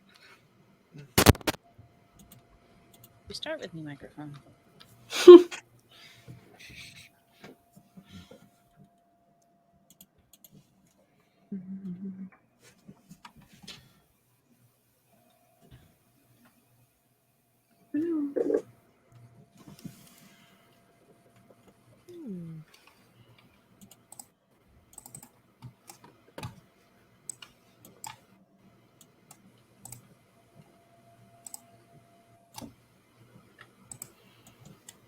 Oh, well. I love it when my headphones tell me they're about to crash. That would help. Oh. Yeah. So say what? Maybe give it like 20 more minutes to finish up, or Yeah, to a I'm good just stopping about point? done here.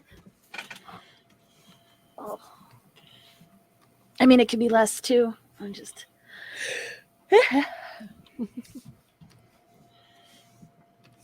You know, for me, it helps if I have a like, oh, okay, I have this much more time to work, so I don't just. Yeah. Actually, I'm gonna get this one done. I still have not finished that. The last one I was on here with the Adventure Time. Oh, yeah, I'd love to see Thundercats. because I loved it. I loved what you were doing with it. It was awesome.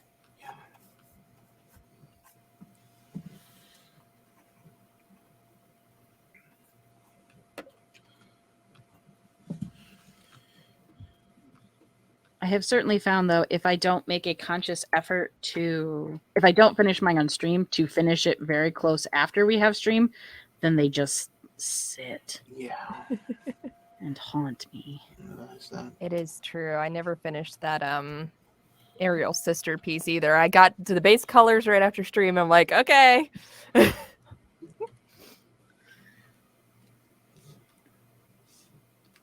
I feel like I have gotten faster at sketching and inking, definitely, and I'm feeling more confident with that. But while I am a little bit more confident in coloring, I am not fast at it. I struggle. But I'm also aware that I don't enjoy it as much, and I don't practice. And therefore, I will continue to struggle. What is practice? You should just naturally be good. At everything, exactly. You're so talented. Such God-given talent.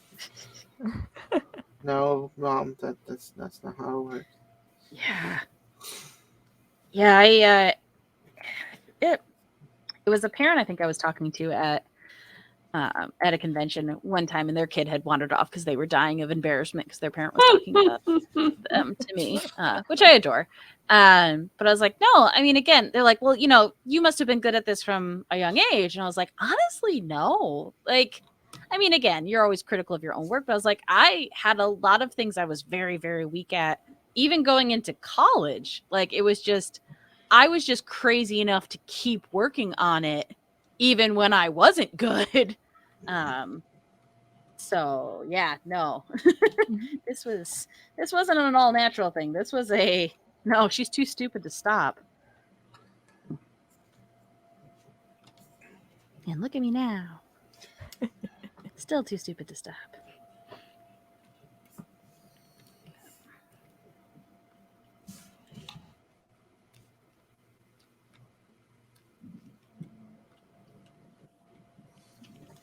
I think that's the natural, quote unquote, natural talent part of it, is you have that and that willingness to just keep doing this insanity over and over and over again. Whoa. I always wonder what parents want you to say, like, oh yeah, no, I was always good at this, and if you don't have a kid, you don't got it, and you should, like, what do they Right. want you to say? Mm.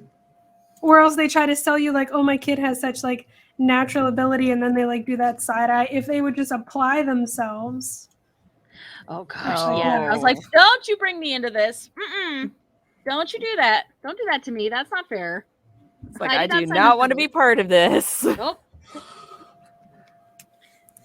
Or, they try to get you on their side. Like, yeah, could you just tell them like how hard it is and that they shouldn't get into this industry and they should go work for their dad's plumbing business? And it's like, I'm not getting any of that. I will also not be doing that today. Thank you. Yeah. I try to be very honest when I talk about my jobs. I was like, well, I mean, I have, 3 different jobs, but they're all art and I like all of them. Like, that's what works for me. Yeah, Salute the Fallen says, that's when you slowly back away from the conversation and hide into your booth, which is fine if I have a table mate, but if I'm sitting there by myself, like, just slowly scooching my chair back on the concrete floor, like, it's fine. Like, I'm going to draw this commission that I don't really have, but something in front of me right now. It's like, this is a great conversation for you to have elsewhere. I will say the interactions I have with parents and their kids about like art careers and stuff, 99% of the time, really very pleasant, very fun, very encouraging. It's parents who are genuinely trying to get, I think, information for themselves, but also information for their kids about, what it's like. And I will admit that some of that for me specifically is usually dads with daughters, and it's about being a woman working in this industry. So they're looking for not only advice and what it was like, but also what it's like being a female creator, which I again, lost my word. I respect. There we go. Brains.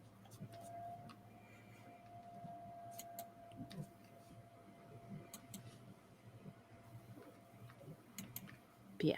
The poor kids. They're usually holding onto their iPad or their sketchbook. They're like, here, show her. And then you can just see like mortification go across the kid's face. I'm like, you don't have to. It's okay. I would love to see it, but you don't have to.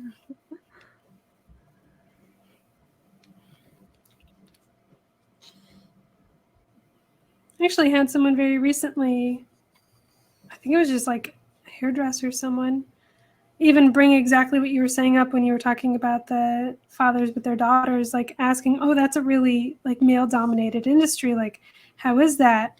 And I had to think, and this is kind of changing the subject, but I had to think, I'm like, actually, personally, while it is very male dominated, I never found an issue with it. Mm-hmm. But I know that is very much just like everyone has their own experience with that.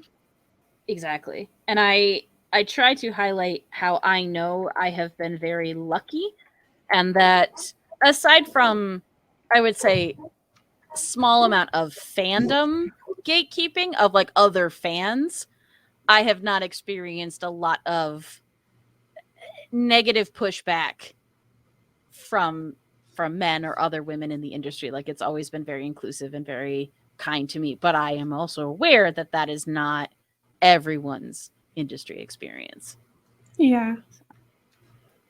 I know for me, it was very much, as you were saying, I'm aware of how fortunate I was that all the places I worked, they would always judge you first on your art and what you could produce.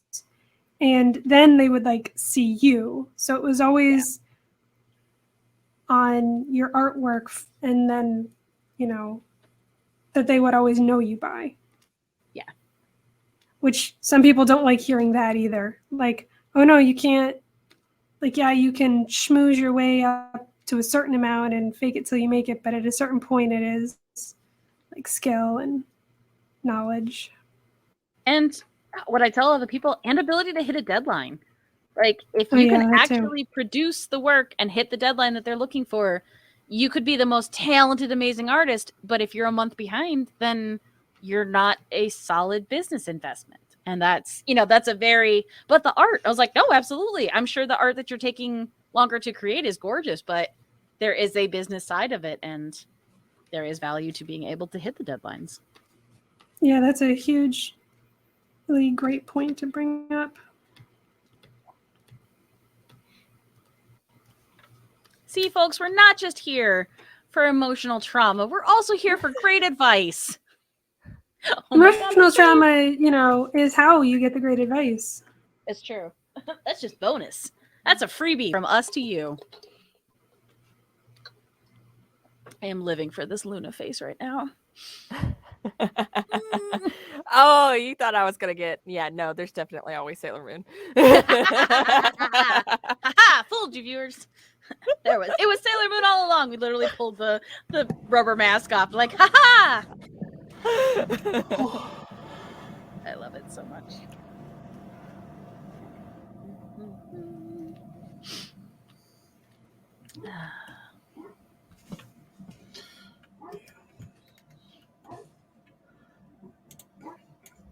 We're not done just yet, but I just wanted to say thank you to all of you, because this has been very, very fun. And I, as not the animal person, I was a little bit nervous coming into today, because I was just like, man, I never draw animals. But Yeah. This is super, super fun. I was like, I am glad that I did not decide to draw a horse today. Yep. I That's a debated vibe. doing a horse. And then I was like, well, let's actually do something achievable. I feel But I like thought with so about many doing, like, things. Magical Go ahead. horses. Yeah, it's like there are good horse days and there are bad horse days, and there is very little in between. Like, we can either draw horses today, or what is it that you're drawing? That's not a horse. Yeah, I'm not gonna lie. Starlight did not cross my mind whatsoever, because I'm like, I don't want to sit here for 2 hours like cussing out how to draw a horse leg. Like, that's just not. Yeah. As a mood. I feel like I saw it on YouTube at one point. I don't know if it's a whole thing anymore, but it was somebody putting together a compilation of animated horses, like, we'll say not movies. So obviously not like Spirit of the Cimarron and stuff like that. Like cartoon TV show horses. Like, I'm thinking of a Batman episode specifically and a Justice League episode where they have horses, and it's just a compilation of all of these terribly drawn, wonky ass animated horses. And I'm just like, I love it because it's kind of just a thing. Like, consistently animators and artists just struggle drawing and animating horses, and I'm delighted by it.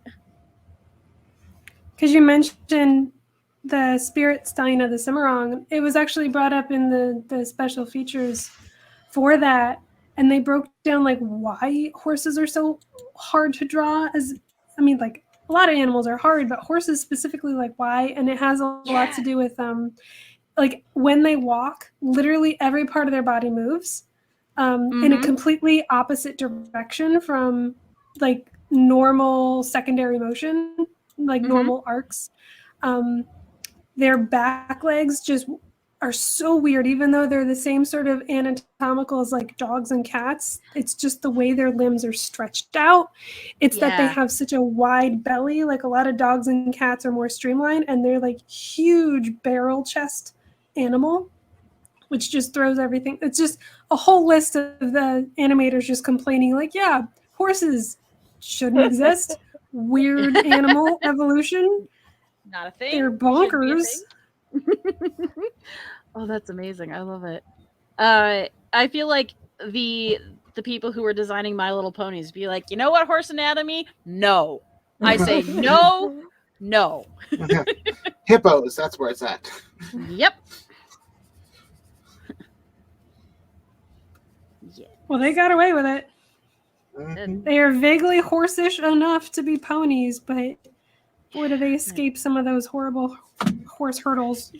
Yeah, they're cute as shit too. Even the new, Friendship is Magic with the redesign, everything. They're They're really friggin' cute. Also, speaking of things that are oddly hard to draw, even though they are super simplistic, I struggle to draw new My Little Pony. I just cannot quite wrap my brain around it. They are very odd. It's like you got a barrel oval jelly bean thing for a body, and then these legs that just like are like Gumby legs, and it's like, how does this work? Yeah, they never like. I know they bend like the quote unquote knee. The bend is up higher than I want it to be, but I can never quite balance where it lands. I'm like, why? Why doesn't this make any sense? Make it make sense. Make it make sense. Ah.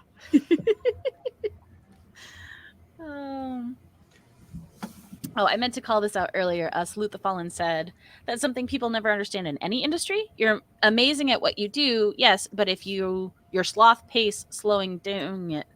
Sorry, I cannot read. If your sloth pace slow doing it, it doesn't always outweigh your talent. Absolutely. Yeah. As we have joked about the stress that our college put on us, I am appreciative of the fact that we were not a fine art school specifically. And despite what the man who spoke at my graduation said, you could open your own gallery in New York City. I'm like, well, bro, that's not what any of us want to do, but cool. Good talk. Glad you read the room. But it was the idea that for all of the work we were doing, even if you were going to end up working more independently and putting out stuff on YouTube, so much of the time, your idea of the company you'd work for, the art you were going to do, was going to be a part of a team. There were always going to be other people. There was going to be a writer that you were working with, or, people down the pipeline. So you had this idea that other people were counting on you for what you were doing. And so that idea of, I have to get this done because somebody else has to touch it after me or before me. No, after. That's what I want. They have to touch it. So I know you've told me, Megan, but we're going to blame my bad brain. I don't remember your school specifically. And your... So I got my associates from a little Methodist college down in South Carolina, and I got my bachelor's from the University of South Carolina in Spartanburg. It's called Upstate Campus. And I got a degree in graphic arts with like a ridiculous amount of minors because I took a lot of other courses in literature, psychology, and history. That's cool. I wish we had the option to take minors. That's a very strange sentence. Yeah. Let me try again. I wish we had the opportunity at our school to not just pursue our main degree. That's a better sentence. I definitely wanted to learn more about painting and pigments and color in general in school, but I never had the opportunity to really focus on it until after. And I only just this recently was able to actually do a full portrait, like finish one that I was actually satisfied with, of my sister's children. And I'm like, because I was like, I'm just inspired to do this, so I'm gonna get this as a Christmas present. That way I have a hard deadline, and it's on my Instagram now. But that was a fun project and taught me a lot about colors, pigments mostly, because it's a lot different in digital. So much, so much different. Oh, it is.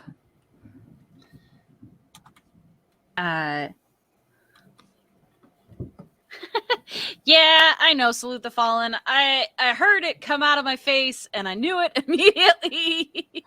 That statement out of context makes you automatically do a head tilt of, I wish we had the option to take minors. Not minors. Minors. I'm good at words. Don't Not to be confused with minors. Yeah. Considering from Pittsburgh. There's a lot of steel workers there that aren't mine. I love it so much. Yep, had a point. Oh, I would have loved to. Honestly, the biggest thing that I always come back to is I would have loved to have just even not got a minor in, but just taken a typography course. I would have loved that. It would have helped me so much in future endeavors. Yeah, they were really bad about that, letting you like choose your own courses. It's like, I yeah, want to take a Flash class. Well, you need to take these 5 classes before you can even think about that. Like, no, I already have taken all these classes. I know this stuff. Yeah, the prerequisites were a little frustrating. Well, and even just anytime you talked to an advisor and you're like, hey, I'd like to look into this. They're like, was it in your track? I'm like, Yeah, no. They're like, well, why would you take it? I'm like, I don't know. I'm on drugs. What do you want from me? I thought it would be valuable to my education. Aren't you the adult here? It's like, because I'm paying for this and I would like to learn that, okay? Well, that's a good point. It's like, well, I'm paying for it. Can I take it? Like, Yeah, seriously. can't you take a la carte classes if there's enough space in the classroom? Did you not want my money? Wasn't that this whole exchange we were having here? Yeah, that was the conversation I had with my person in my last year, and she's like, "Oh my gosh, you have like all these literature and psychology courses," and I'm like, "Yeah, well, I found the psychology interesting, and of course literature because I like to write and all of that." And she's like, "You've got enough to actually minor in these things." Like, oh my gosh, I'm like, okay, well, we'll do that. How many more courses do I have to take? Yeah. I feel like in this is a teachable moment, whereas Megan's experience, that was the correct response. Art Institute, no. What is that? So I'm pretty sure every time I went to talk to my advisor, maybe a couple of times it was the same person, but notoriously they were always different. And I'm just like, I don't know you. Okay. Can I do this online? Okay. So I don't ever actually have to talk to you anymore? Okay, cool. I'm into that.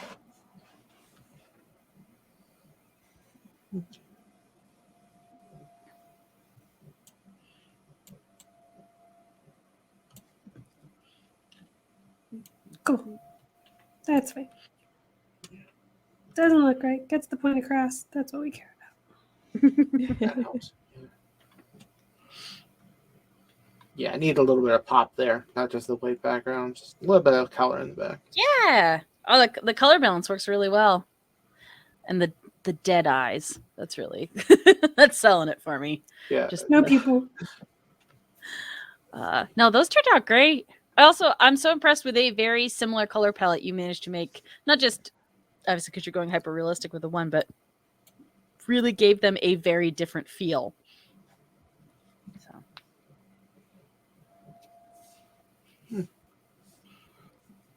Yeah. So maybe do like last couple of minutes and then we'll do show and tell.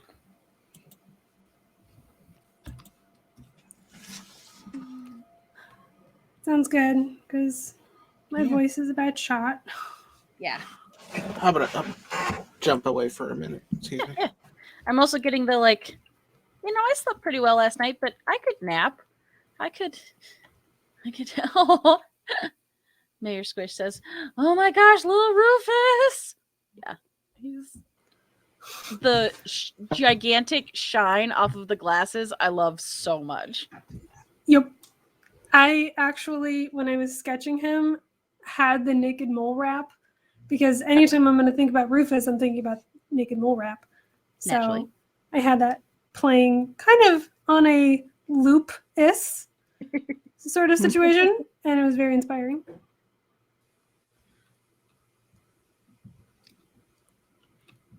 And now I'm reminded about that show was incredibly good. Yeah. Like a ridiculous. I mean, I know it's good. and then I watch clips of it or like an episode here or there, and I'm like, geez, this was so good. It was so much better than I think the premise suggested it would be. Like, it just, no. And I mean, there's still, some like silly episodes, but they're not the main. Like, there are one or two where you're just like, oh, okay, that wasn't your best, but there are so many that are so good. Mm-hmm. In my, again, just rewatch everything I've already seen this week, I rewatched The Duff. And at one point they do a thing where they collect all the students' cell phones and they're all going off at once. And at one point I got do do do do, and I'm just like, I was like, well, now I just want to watch Kim Possible. Wait, someone in the movie The Duff had the Kim Possible ringtone? Yes, That's cool. like that's a deep cut.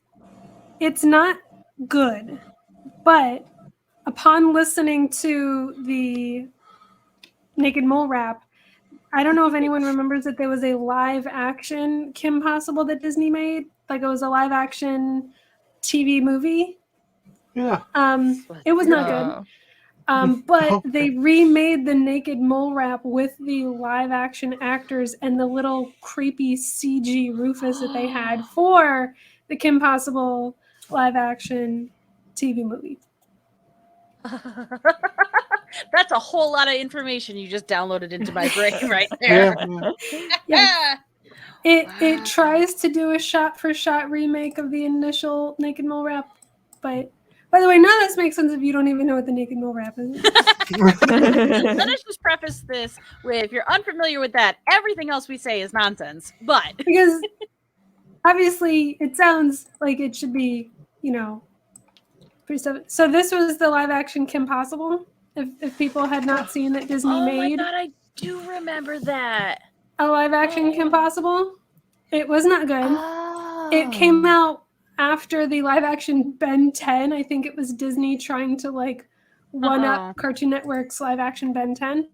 But yes, so they did. I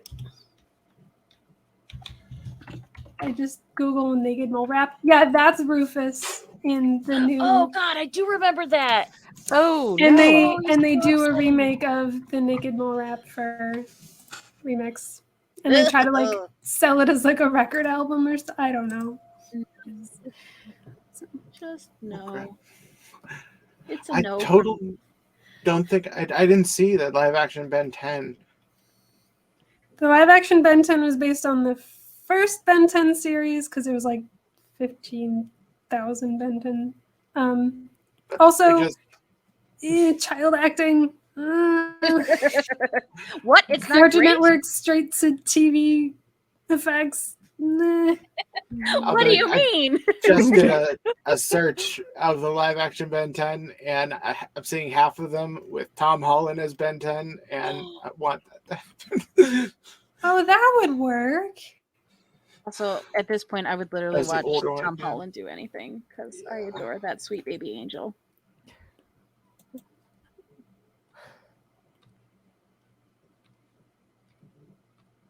He's so little. He's so precious. He's He's a national treasure. Little American Is a national- sweetheart. He is. Even though he's British and we imported him, I still love him. We imported him wholesale though. Like we get him. He's ours. Yeah, and just like those moments when I didn't think I could fall in love with him anymore, and then he goes on Lip Sync Battle and does what he does on Lip Sync Battle, I'm just like, you have my heart forever. And you can stand under my umbrella at any time. Yes, yes, you can.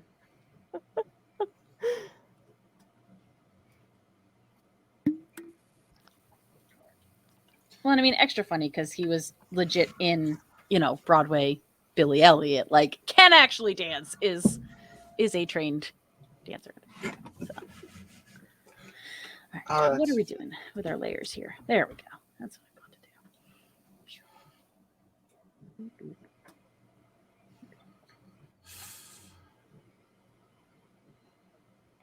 I just have boop, boop, boop in my head. which is good because moments before it was go ninja, go ninja, go ninja, which is not naked mole rap at all. But my brain was like, ha, here's a similar thing. No. That's okay. I got da-na-na-na-na. So, that's just stuck in there. Brains, man. Pretty cool. Pretty Some of those cool. opening songs did not need to go as hard as they did, but I love those sing-along 90s cartoon openings because they were all like super heavy lyrics to tell you exactly what the plot of the show is you're about to watch. And I kind of miss that because you don't really have that for openings anymore. No. Like, I feel like The Simpsons has it in a visual storytelling way because you follow all of the characters through parts of their day and get snapshots of them, but it's not done with lyrics. Mm-hmm. All right. So, Idaho, would you like to show and tells first? Yeah. So we got Grubby, the Octopeed from Teddy Ruxpin. On the left, I have him in his usual form, and on the right, I tried to hyper realize him as a actual grub. But he still turned out a little cuter than I expected. So he is cute. I like I said, I'm very impressed that you managed to take a very gross, grubby thing and still like, oh, but it's kind of cute. It's a little bit cute. Awesome. And if people want to see more of your stuff, where can they find you? I'm on Instagram. I am the Wiffle Possum. Also check out my partner's stream on Twitch. She is Squish Beans. Yeah. And she does a lot of crafting stuff. Yay. And video games. Well, Yeah. more video games nowadays. Dead by Daylight, that sort of thing. Yeah. Oh, nice. Very, very cool. Yay. Super fun. Da-da. Okay. Megan, would you like to go next? Sure, I'll go next. All right. So real quick, I did my second piece that I had on the back burner, which is just Snarf and Luna kind of swapping war stories. I love it. And then and my drinking, main piece, which I appreciate. Oh, yeah. that background is so cute. Yeah. That worked so well. Look at him. Oh my gosh, so many iterations of colors. Like I did not realize like all of them had these little like leg band things going on with the different colors. I was like, Okay, so real talk, and I'm saying it to you specifically because I feel like it might actually be a thing. I kind of want this as washi tape. Like, how friggin' cute would that be as a tape? Just put it out there.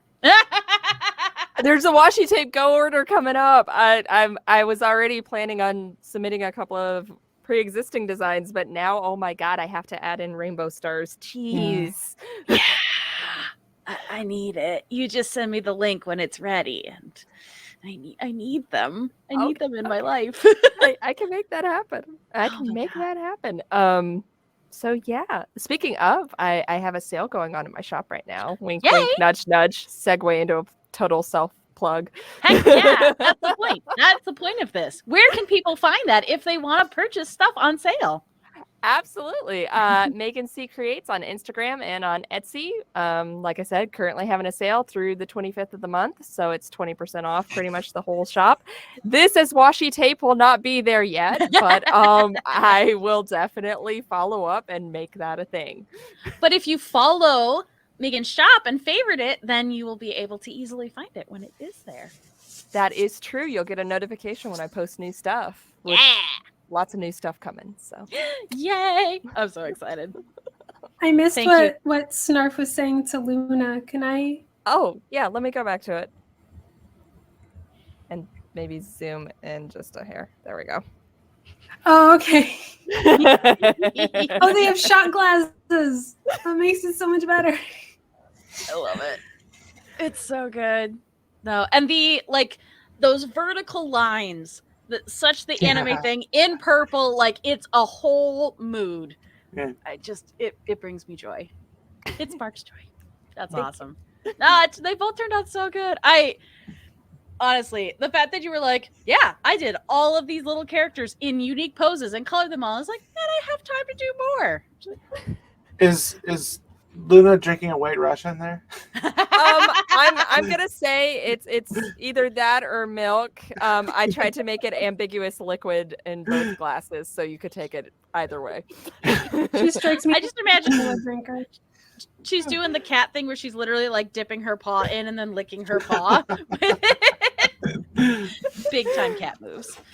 Oh god, I love it so much. All right, it is naked mole rat time. All right, let's get him. Yeah, look Naked at mole his rat. little face. Yeah.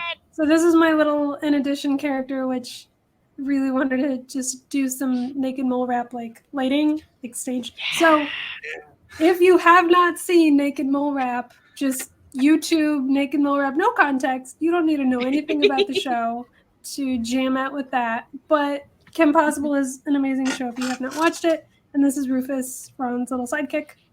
So that was my little in addition. That highlight, like hot pink hard light. Oh, it's so good. It's so good. I love it.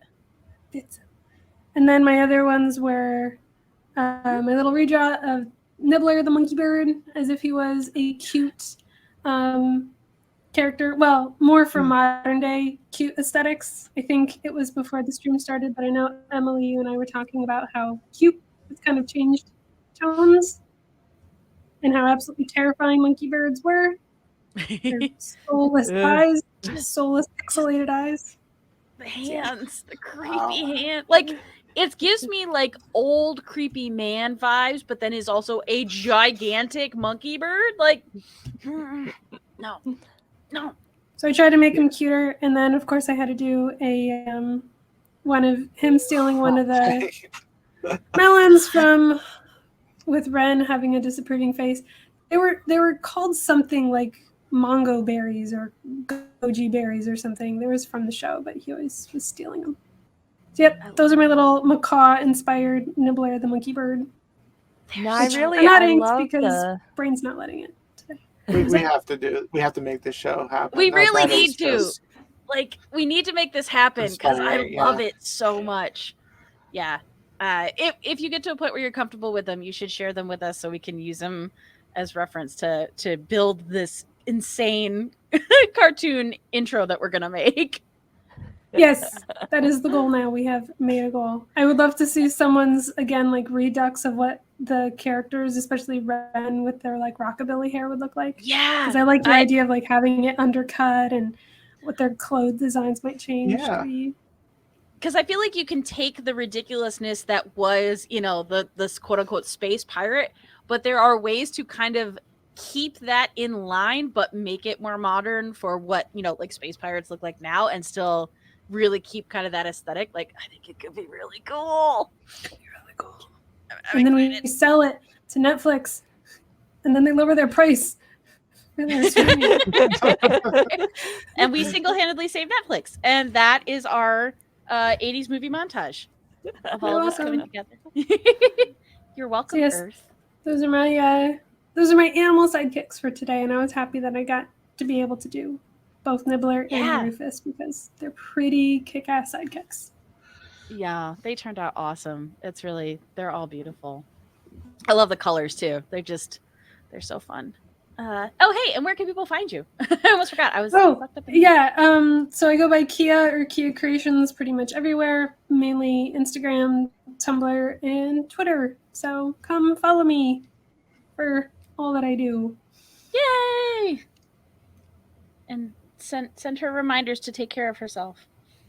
You can remind me all you want. I am still not going to drink water or sleep enough or anything. You can't make me. You can't all right. make me take care of myself.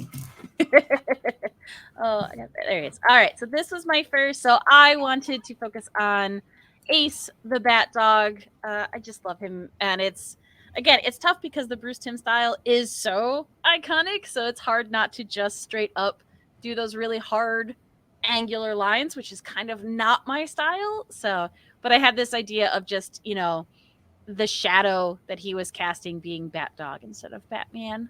'Cause he's the Bat Dog. And then the second idea I had of him was just laying with some caution tape, because I thought that would be cute. And like the spotlight that you always see in the Batman the Animated Series, BTAS.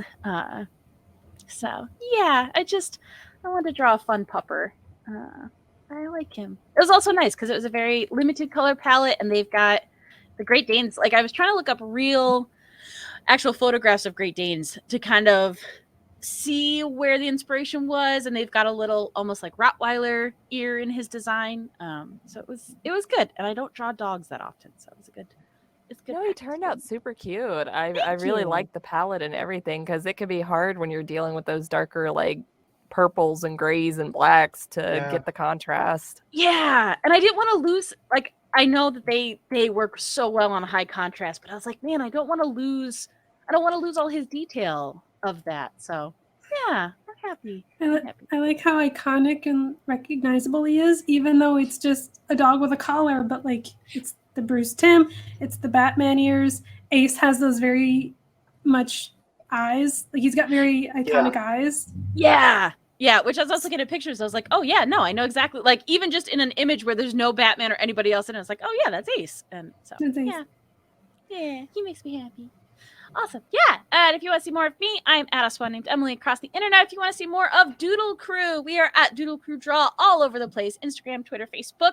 Follow us. We post all of the art that we do from every episode. If you want to watch previous episodes of Doodle Crew, they're all up on my YouTube, which is, if you search for a swan named Emily. We are on the path to getting enough subscribers to be able to officially change the link name to a swan named Emily, but it's all there if you find me. I also have there are links to all of my links and links that you can find me. But yeah, Doodle Crew. We've got another Doodle Crew coming up this month at some point. It's going to be Don Bluth. It's going to get weird. So make sure you join us for that, because it gets weird. Yeah. Also, we have a link tree for all the Doodle Crew.